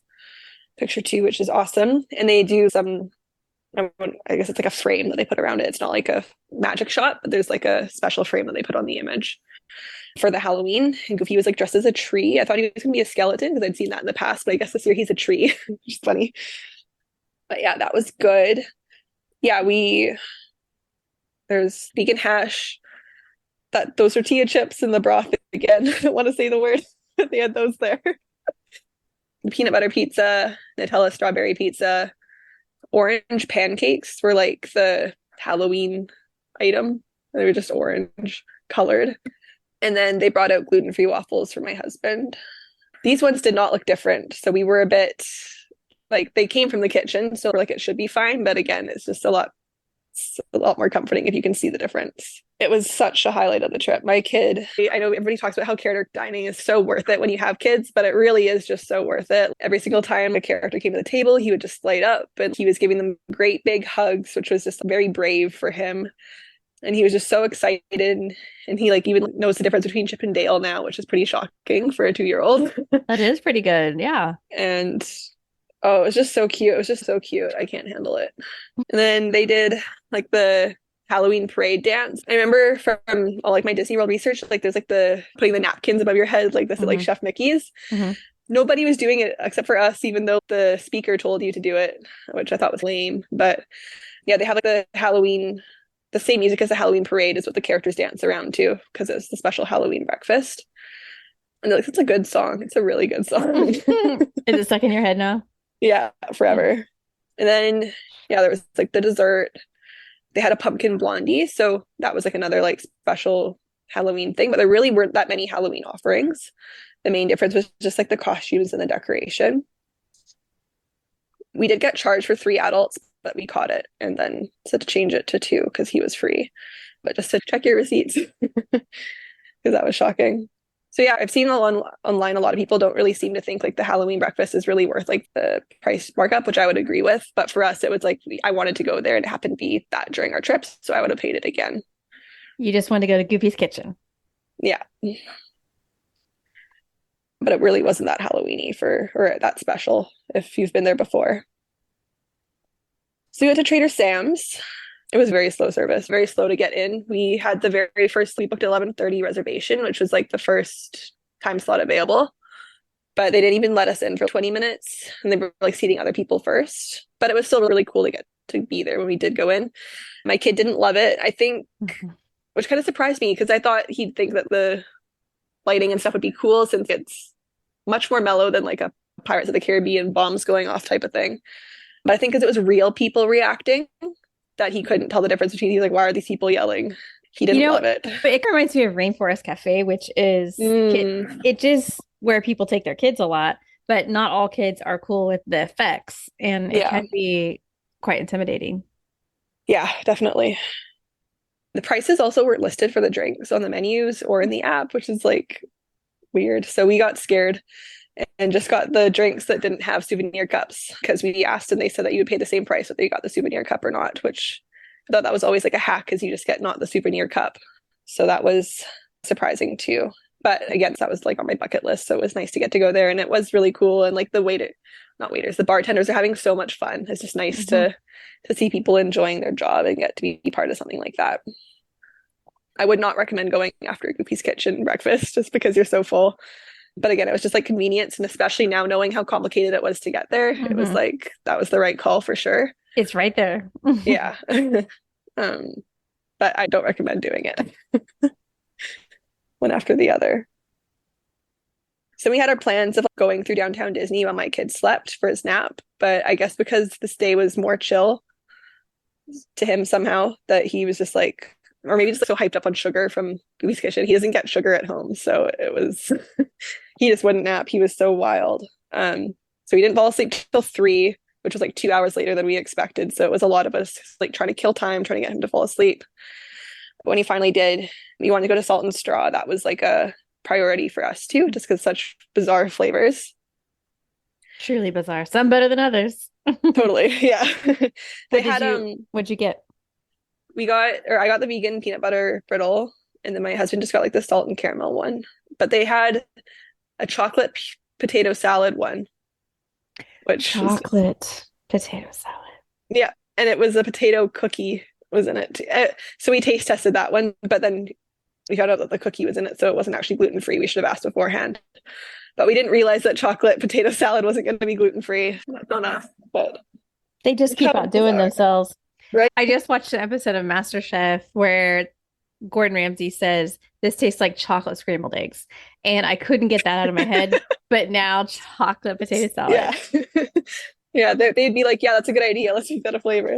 Yeah, exactly. Eggs. It was not unintentional on MasterChef, but at Salt and Straw, very intentional. Definitely. Yeah, so we stopped by Splitsville because we were debating eating there and debating bowling. We decided this wasn't like that enticing to us. The prices for bowling is crazy. But of course, you're in Disneyland. That's why it's so expensive. And the food was like, there's only like one thing on the menu that we could get. So it's okay. We could eat there, but we also have other options if we don't want to. So we decided we were just going to have a night in. We bought like some drinks for our hotel room on the way back and then decided we were just going to like Uber Eats in food. So we went swimming again first and then showered and then ordered a late dinner. We ordered Thai food from somewhere called Munch Thai on Uber Eats. It had a really good rating. It had gluten-free and vegan sections of the menu. So highly recommend that just for simplicity of eating. Know it's safe. And that was our not very restful rest day. Oh, I forgot. We did the Pluto's pumpkin pursuit. Yeah, I didn't write that down, but we did it. Some of them are really hard. Some of them are very out in the open, other ones are very challenging. And we got all but one that we found, and then the other one was just like by process of elimination, we knew that it was there at the World of Disney inside. And then we ended up asking a cast member to show us where it was because we just couldn't see it. Yeah. I was going to ask you if you did that because you had told us that was your plan. Yeah. We got a cute little Stitch pumpkin cup. Yeah, as the prize, which it's definitely, I wouldn't say it was like worth $10, maybe worth like $5, but it was something that I wanted to do anyway. So that sounds like the overall theme of the day. Maybe it wasn't worth the money we spent, but I just wanted to do it. Totally. Yeah. So in that way, it was worth it. Yes. Yeah. My kid likes the cup too. He's drinking water a lot, which is good. Oh, cute. Then it's totally worth it. Yeah. So originally the next day was going to be back at California Adventure, but you had been trying to change it to Disneyland. Mm-hmm. Yeah, I forgot to mention that. While we were at Goofy's, my travel agent managed to get us in to Disneyland, which is very exciting. We'd spoken to cast members about switching too, and they said that what they saw for availability was the same that we saw, so they could squeeze us in. But she managed to switch us for us, which was just such a relief for the rest of the day because I knew that we didn't have to do a whole day there. Yeah, and I think the Disneyland, if you don't check into the first park, you can hop to the second park without checking into the first park. So your worst case would have been arriving at Disneyland at park hopping time. Yeah. Which is missing the whole morning, which you probably didn't want to do. Mm-hmm. But it is an option. Whereas at Disney World, they want you to check into your first park first. Totally. And we had park hoppers too, which we hadn't even used at this point too. So it was just like, we definitely underutilized that. That was the plan, is if we had to, we would change at 10. But the mornings that were spent in Disneyland were just so much more positive for us than the one at California Adventure. That was just super important to me mentally, just to switch it. And then yeah, we were just so relieved that it ended up happening. The cast members told us to check at 9 a.m. and at 9 p.m. because that's when people who are sick decide that they aren't going to go. If you want to switch, it's worth a try. Okay, good to know. What did you do at Disneyland then? Yeah, so this was by far the busiest day, which proves that like the weekends being less busy than weekdays is true. And the Genie Plus for the day, if you hadn't pre-purchased, even went up to $30 versus $25. This was the first day that happened. And that's because locals are blocked out a lot on the weekends, so they come on the weekdays. Okay. Yeah. So we wanted to rope drop Peter Pan. It was posted 20 at rope drop, but it was up to 40 by the time that we got there. We decided to still wait in it. My husband on a previous trip had waited in Peter Pan when the lineup was in the sun, and it was just like actual torture. And we're like, we're never doing this again. Whereas because it was so early, it was all in the shade still, which was like, this made it fine. It went by much faster than it actually was, or it felt much faster. And then we did Snow White, and then we did Toads. This one also broke out, which sucked, or broke down. It was a 10-minute wait, but we ended up being on it for 30. Again, because my kid just decided it was worth it. He wanted to go on the frog ride. At this point, he could make requests because he's been there for several days. Yes. And then we did Pinocchio, which was still 5 minutes by the time we got off Toads. So I felt like we did a really good Fantasyland rope drop. We booked Haunted Mansion for later in the day, but then eventually I canceled that because I wanted my husband to be able to get on Indiana Jones, and it was booking up really fast because of that day being so busy. It was already like into 6 p.m., probably around 11 a.m. For the Genie Plus. Because he was alone this night. Yeah. This was his solo Disneyland adult time. Yeah. So I picked up the pumpkin cream cheese cold brew and potato bites from Red Rose. I was surprised by it. There's like potato barrels or whatever, but they were, I don't know, seasoned well or something. I really liked them. The pumpkin cream cheese cold brew was fine. I think we still liked the Star Wars one better. Then we placed mobile orders, for Docking Bay and for Cafe Daisy at this time. So this is when I finally had a strategy or a vision for the day come into my head. I wanted to meet Mirabelle and go on Winnie the Pooh again. And I wanted to do the circle in the park and end up at Cafe Daisy right before the parade, so that way we could watch it by Small World. So that was the intention with that. We checked for Mirabelle, but it was Coco. My kid hasn't seen Coco yet, as cute as it is. I wanted to wait for Mirabelle. So we went to Winnie the Pooh instead, and we met Winnie as well, which was super duper cute. And then Tigger was like walking around saying hi to other kids. And then my kid just went in for the hug as well, even though Tigger wasn't even looking at him. And he just was very huggy this day. It was so cute. Aw. So yeah, we went to Docking Bay after that and got like the kids, I don't know, the Impossible Meat bao bun. That was for me, not for my kid. And then we also got like the meatballs, Impossible meatballs with like hummus and pita bread. And it was all really good. We also got the cold brew that was there. And apparently that one's like the one that people like the most in the park. So we kept walking and we got the horchata cold brew from Rancho, whatever it is. So good. We love horchata. And this cold brew is definitely our favorite of the trip. Okay. I was going to ask you that at the end because you had you're now a pro at ordering all of these. Yeah. No, it was by far our favorite. Yeah, so good. And then we got to have that when we made it for Mirabelle, which was also nice just because it's a hot lineup. And my kid was super duper cute with her blowing kisses to the butterflies on her dress. What? That's hilarious. So cute. Then we decided we always like at some point in our trip just to sit in like on Main Street or like at the castle and just like people watch and just enjoy the atmosphere. So we felt like we had done everything that we wanted to, like adult time wise, and didn't need to use nap time the same way that we had been. So I waited in the popcorn line so that we could have that while we observed. And they gave it to me for free. Another really cool thing. They give you your popcorn for free? I think it's because most people there were trying to get that Mickey popcorn bucket. Whereas I was just there for popcorn. And he said, "Oh, you can just take it." Okay. You had a lot of pixie dust moments. It felt like it, which is pretty, very surprising. Yeah, I wrote down here example of weekends versus weekdays. Rise and Millennium never really went above 1 hour on Friday, Saturday, or Sunday, but they went up to 75 or 80 minutes on Tuesday.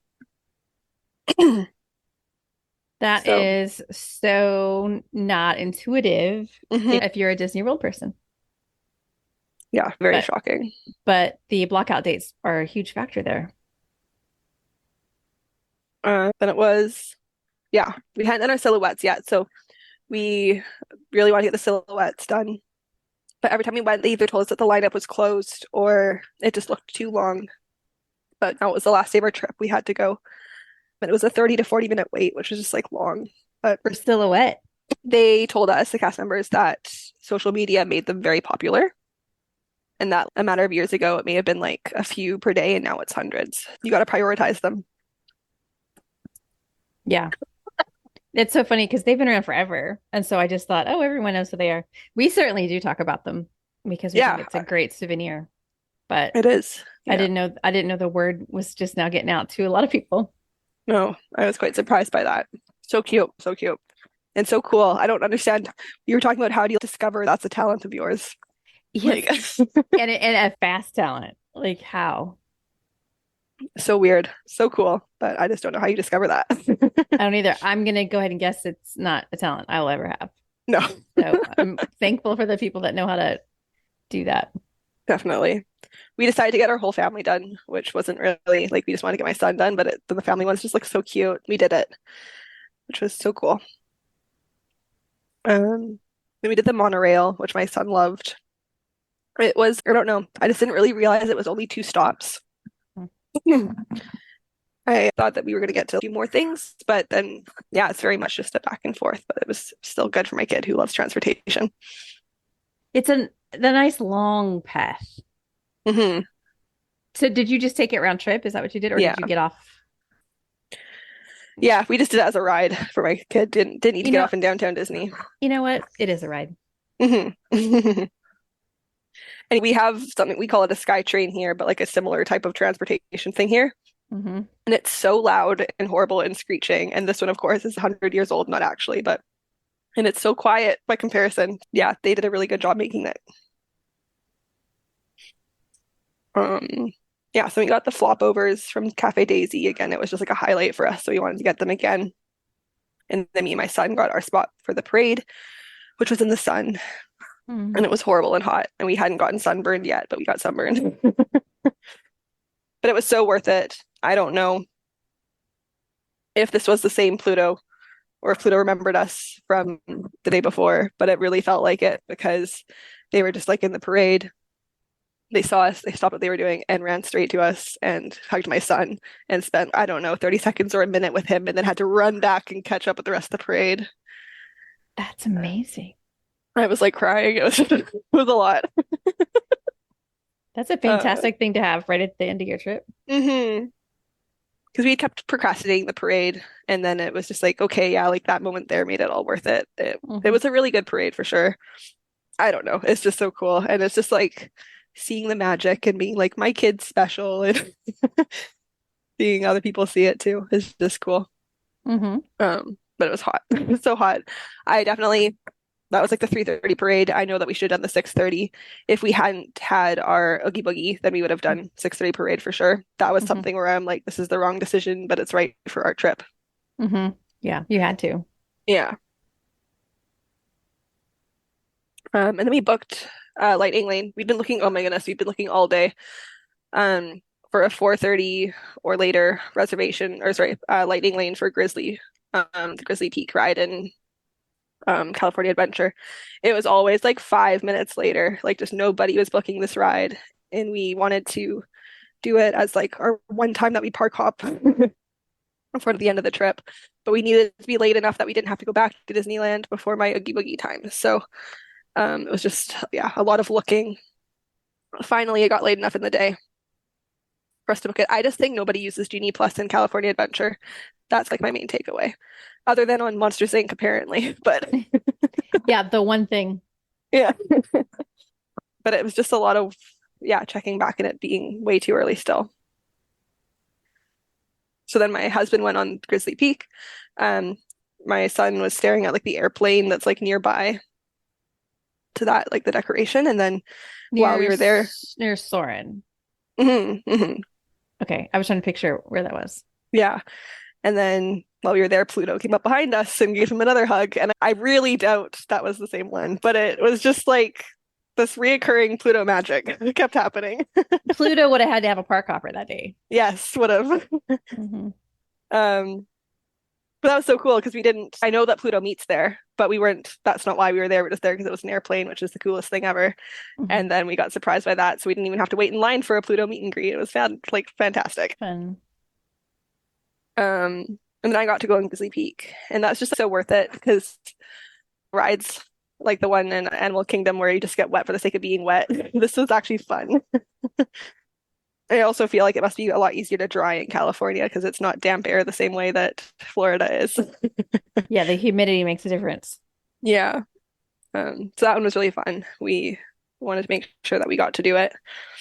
Yeah, that was good. And then, yeah, my husband had his alone time. So during his alone time, he bought the Lightning Lane for Rise and went on Haunted Mansion that he'd had the earlier Lightning Lane for. But it was still a 25-minute wait. I guess it gets really popular at nighttime, over 100 minutes. So it was still too long. He also went on Indiana Jones with Genie Plus. And then he ordered me beignets. I requested him to get me beignets because I realized I hadn't ever gotten them from Mint Julep Bar. And I wanted non-disappointing Tiana's ones. So that was very kind of him to pick those up. For my son and I prioritized Ariel because, again, we hadn't gone yet. It was a posted 30-minute wait, but actual 16.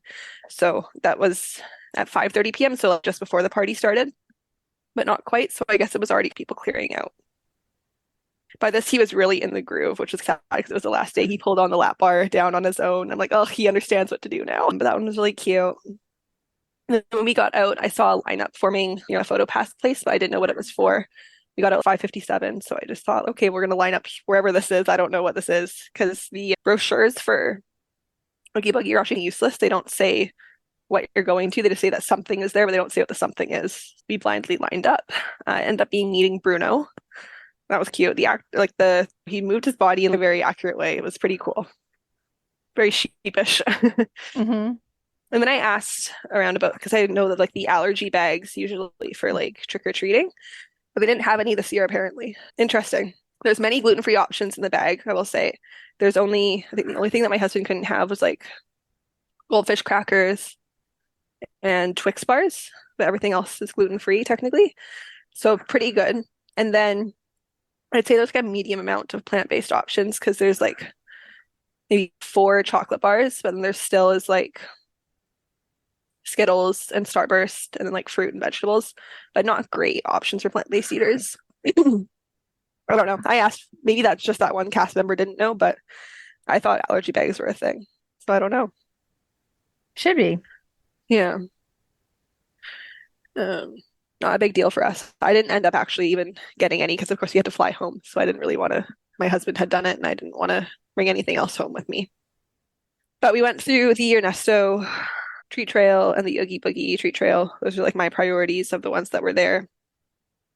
Then we did like a photo pass with the Headless Horseman statue. I wanted to wait till it was like dark enough that it wasn't like gonna be boring and you could actually see the lights and stuff, but I didn't want to wait when it got really long. So that was good timing. And then we did the kiddo handoff and I got my beignets, which were so, so, so good. So yeah, they're worth it. The Tiana ones are not worth it. So then I went to the egg of the treat trail, just walked without waiting for like the treats. I just kept going through. And then I did the Monsters Guardians ride.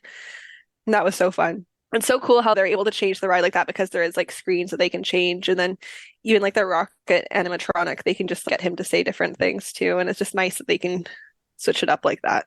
It's very cool. Again, the crowd is just like the best part, just like screaming and laughing. And it's just, you feel like you're part of something, which is so fun. Were there lots of cool costumes? There were, yeah. We ended up not dressing up. My son dressed up as Captain America, but it was just too much to coordinate beforehand and more clothes that we would have to bring, which was just too much. It's funny, there was a lot of Star-Lord costumes, and I was having trouble depending on which one was a cast member and which one was just like people dressed as Star-Lord. There was so many I couldn't tell. Really good Scarlet Witch too, which I thought was a cast member. I was going to go take my picture with her, and then I realized that she had a purse on and she was a person, and I was like, oh my goodness. Yeah, very impressive. We got the Pim Particle Fizz drink, which was not worth it. It was just like a hard seltzer with boba balls in it. But I was like, it's my adult time. I'm gonna get a drink. And I walked through Radiator Springs just because it's so cool at night. It's just so pretty. I wanted to see it. My goal was to go to a Cretacoaster, but it was down. And I was like, okay, that's too bad. Just because I wanted to ride it since my husband said it was so good at night. But I walked by Sid, and yeah, he was so funny. It's again very shocking when you consider like you're at Disneyland and this guy's just like insulting people, but it's very cool. I did Goofies for the nostalgia. I went back to Incredicoaster, but it was still down. So then I went back to the Monsters Guardians ride, which was a lot of back and forth, but at least I didn't have a kid with me and I could do it moving pretty easy. We also had horrible luck with lines for characters closing before we got there, like where we'd see the character and then they always just, oh no, they're closed for now. It took me 3 tries before I could actually meet Loki, but eventually I got to, which was fun.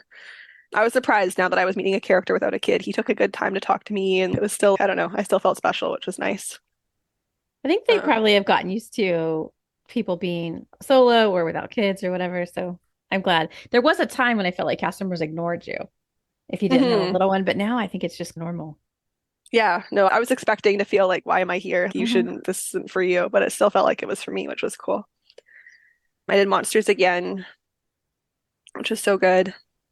And Incredicoaster was still down. It was down for hours, and I had resigned myself that I wasn't going to get to do it because it was like 9:30 and the party's over at 11 and it still hadn't opened. I'm like, they're not going to bother. They're just going to call it in. So I pivoted and I went to Radiator Springs. It was a posted 35, but I did single rider and it was a walk on. And that was so cool to get to walk on that ride when it's so highly coveted. And it's so pretty at night too. Definitely recommend that. At this point, I realized that I completely forgot about Villains Grove. I meant to make it one of my first top priorities because everybody loves it. But then Incredicoaster being closed just totally threw me off. And it was like that became my top priority. So I decided I was going to do one last look to see if Incredicoaster was up. It was still closed. And then I headed to Villains Grove. Oh, this is a good time to mention. The app was very wrong with this. It would say it was open when it was closed. It would say like it was a 10-minute wait for 1 or 2 hours that it was closed for. And then eventually it said it was closed and the app said it was, eventually it was open when the app said it was closed. So that's why I had to keep going back physically because it was just not right. And it's not convenient. Since it's all the way on the side over there. Yeah. It was a lot of work. But yeah, I went to Villains Grove. And that was, yeah, I thought it was cool. It was, I think it would have been really cool if it wasn't as crowded as it was. I feel like the crowds kick you out of it a bit because you're just getting corralled through. Mm-hmm. But it's just, yeah, it's a very different experience than the rest of it. At one point, there's like these projections of hyenas on these rocks, and it looks, I don't know, that was the highlight for me. It's towards the end. It looks really good. But yeah, I just thought it was too crowded. I think because they make you wait before you can go in. I think if they made you wait like a bit longer and had it spread out a bit more, it would be a bit more magical. Then I grabbed a spot for the parade near the fountain in the roundabout, like my husband had done, because that easy escape made a lot of sense to me. And then the Incredicoaster said it was open on my phone. And I was just like, oh, okay, am I going to trust this? What am I going to do? Because I really wanted to see it at night. So I decided to stay for Headless Horseman, like walking through. I didn't want to miss that. And then after he was done, I decided I was going to go and try and get a spot for the parade closer to Incredicoaster because I was one person. I'm sure I can find a spot. It'll be okay. So I ended up sneaking in to somewhere near San Francisco. I watched the parade, which is great. Again, the songs are just so good. And then Incredicoaster, yeah, was reopened for real. It was said it was closed in the app, but it was a posted 10-minute wait and actually a 5-minute wait. The fact that it said it was closed again on my phone was just like, you've got to be kidding me. But it all worked out. And it was so much better at night. It really, I feel like you just don't get to see really any of the theming during the day that they actually put all this work into. And yeah, nighttime makes it so much better. So I was glad I did that. And I ended up catching an Uber back to the hotel. I think it would have been a lot quicker to walk, but it's because of all the traffic just to get into that little pickup area. But I just don't really feel safe walking alone at that time of night, even though it's like you're with a crowd of people. It was only $7. So that was really surprisingly cheap, despite it being like what I would have expected, like surge pricing, because everybody was leaving. Mm-hmm. Short ride, though. Yeah, very short, 2 minutes. And then also like the pain of I did so much back and forth this day. All the other days I was walking like 20,000 or less steps per day. And then this one was 24,000, which I know is just like an average Disney World day. But for Disneyland, that was intense. No, there's a funny thing that happens. Disneyland, sometimes you end up with more steps. Because you're just like more motivated to go. I don't know. It's not as hot. It doesn't rain very often. I don't know what it is. You can go between the parks. Yeah, for sure. I don't know. It is still a lot of steps. So that sounds like a lot to me still. Yeah, it was a lot. So that was the end of your park time. And then the next day was your departure. How'd that go? Yeah, it went fine. It was really nice because our Uber or Lyft, whatever. I think we took a Lyft. It was cheaper and a lot less time to get to the airport just because we weren't going at like peak rush hour anymore. We went after the rush hour was over. So that was nice. And then made it through security in 5 minutes and everything went smoothly after that. It was very depressing though yesterday. Yeah, I was gonna say that was yesterday. This is all very fresh for you. Mm-hmm. So now you have the Disney planning depression that's going to sink in since you've been planning this for years. Yeah, it was very, I don't know, it's just hard to cope with yesterday realizing that it was done. I was just like, everything came to this. So now that this trip is done, do you have thoughts on a future Disney related trip? Yeah, I think we would like to go back to Disneyland. I just, again, like we talked about before, I don't think I can fathom a Disney World trip with a young kid. That just seems like way too much for me personally. But I just don't know how to go back to life without having another Disneyland trip to look forward to. We also would really like to do the cruise that you did from Vancouver, just because the idea of getting to transit to a cruise ship is pretty cool. And that would be neat as well. And then again, my kid loves the characters, so we might do that instead. But yeah, we need to plan another one for sure. Do you get, as an American who has to fly there and pay the regular prices, it is an expensive cruise. Do you get Canadian resident discounts? How does that work? Do you know? Usually we get discounts. Yeah, like we get for Disneyland, we usually get Canadian residents discounts too, but I don't know. It's usually 20% sometimes, but it's like seasonal too. It's not like a given, like always. It's just like I feel like nobody's booking it, then they decide to try and get us to come. Yeah. And that's like the conversion rate is hard on you guys too. So yeah, exactly. Yeah. All right. I hope you do get to take that cruise and or go back to Disneyland now that you've done it with the little one and with Genie Plus and all the new systems in place. Yes, have to go back. All right. Thank you for doing all that and taking notes. Yes, that was a lot, but it was worth it. I'm excited to have our trip like memorialized in this way. Yes, I appreciate it and hope you do get to go back in the not so distant future. Thank you so much. I hope you enjoyed my conversations with Nicole. One of my goals in life is to get Disney World people to go to Disneyland because it is truly one of my very favorite places on the planet, and I am getting ready to go myself. I'm excited to head back. It really is so fun in a different way than Disney World is, and if you have never gone, I hope that you will consider it. I think that will wrap up this episode of WW Prep to Go. For more information on this episode, please check the show notes in your podcast app or head to the website, wdwprepschool.com. Click on podcast at the top, scroll down to episode 377. Until next time, I will see you on the site.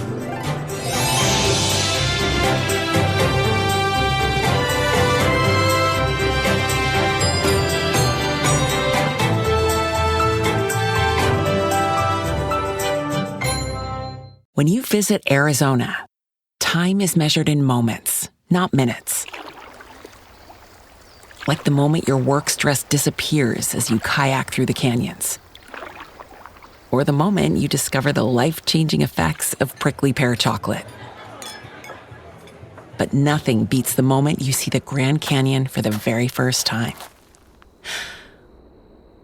Visit a new state of mind. Learn more at hereyouareaz.com.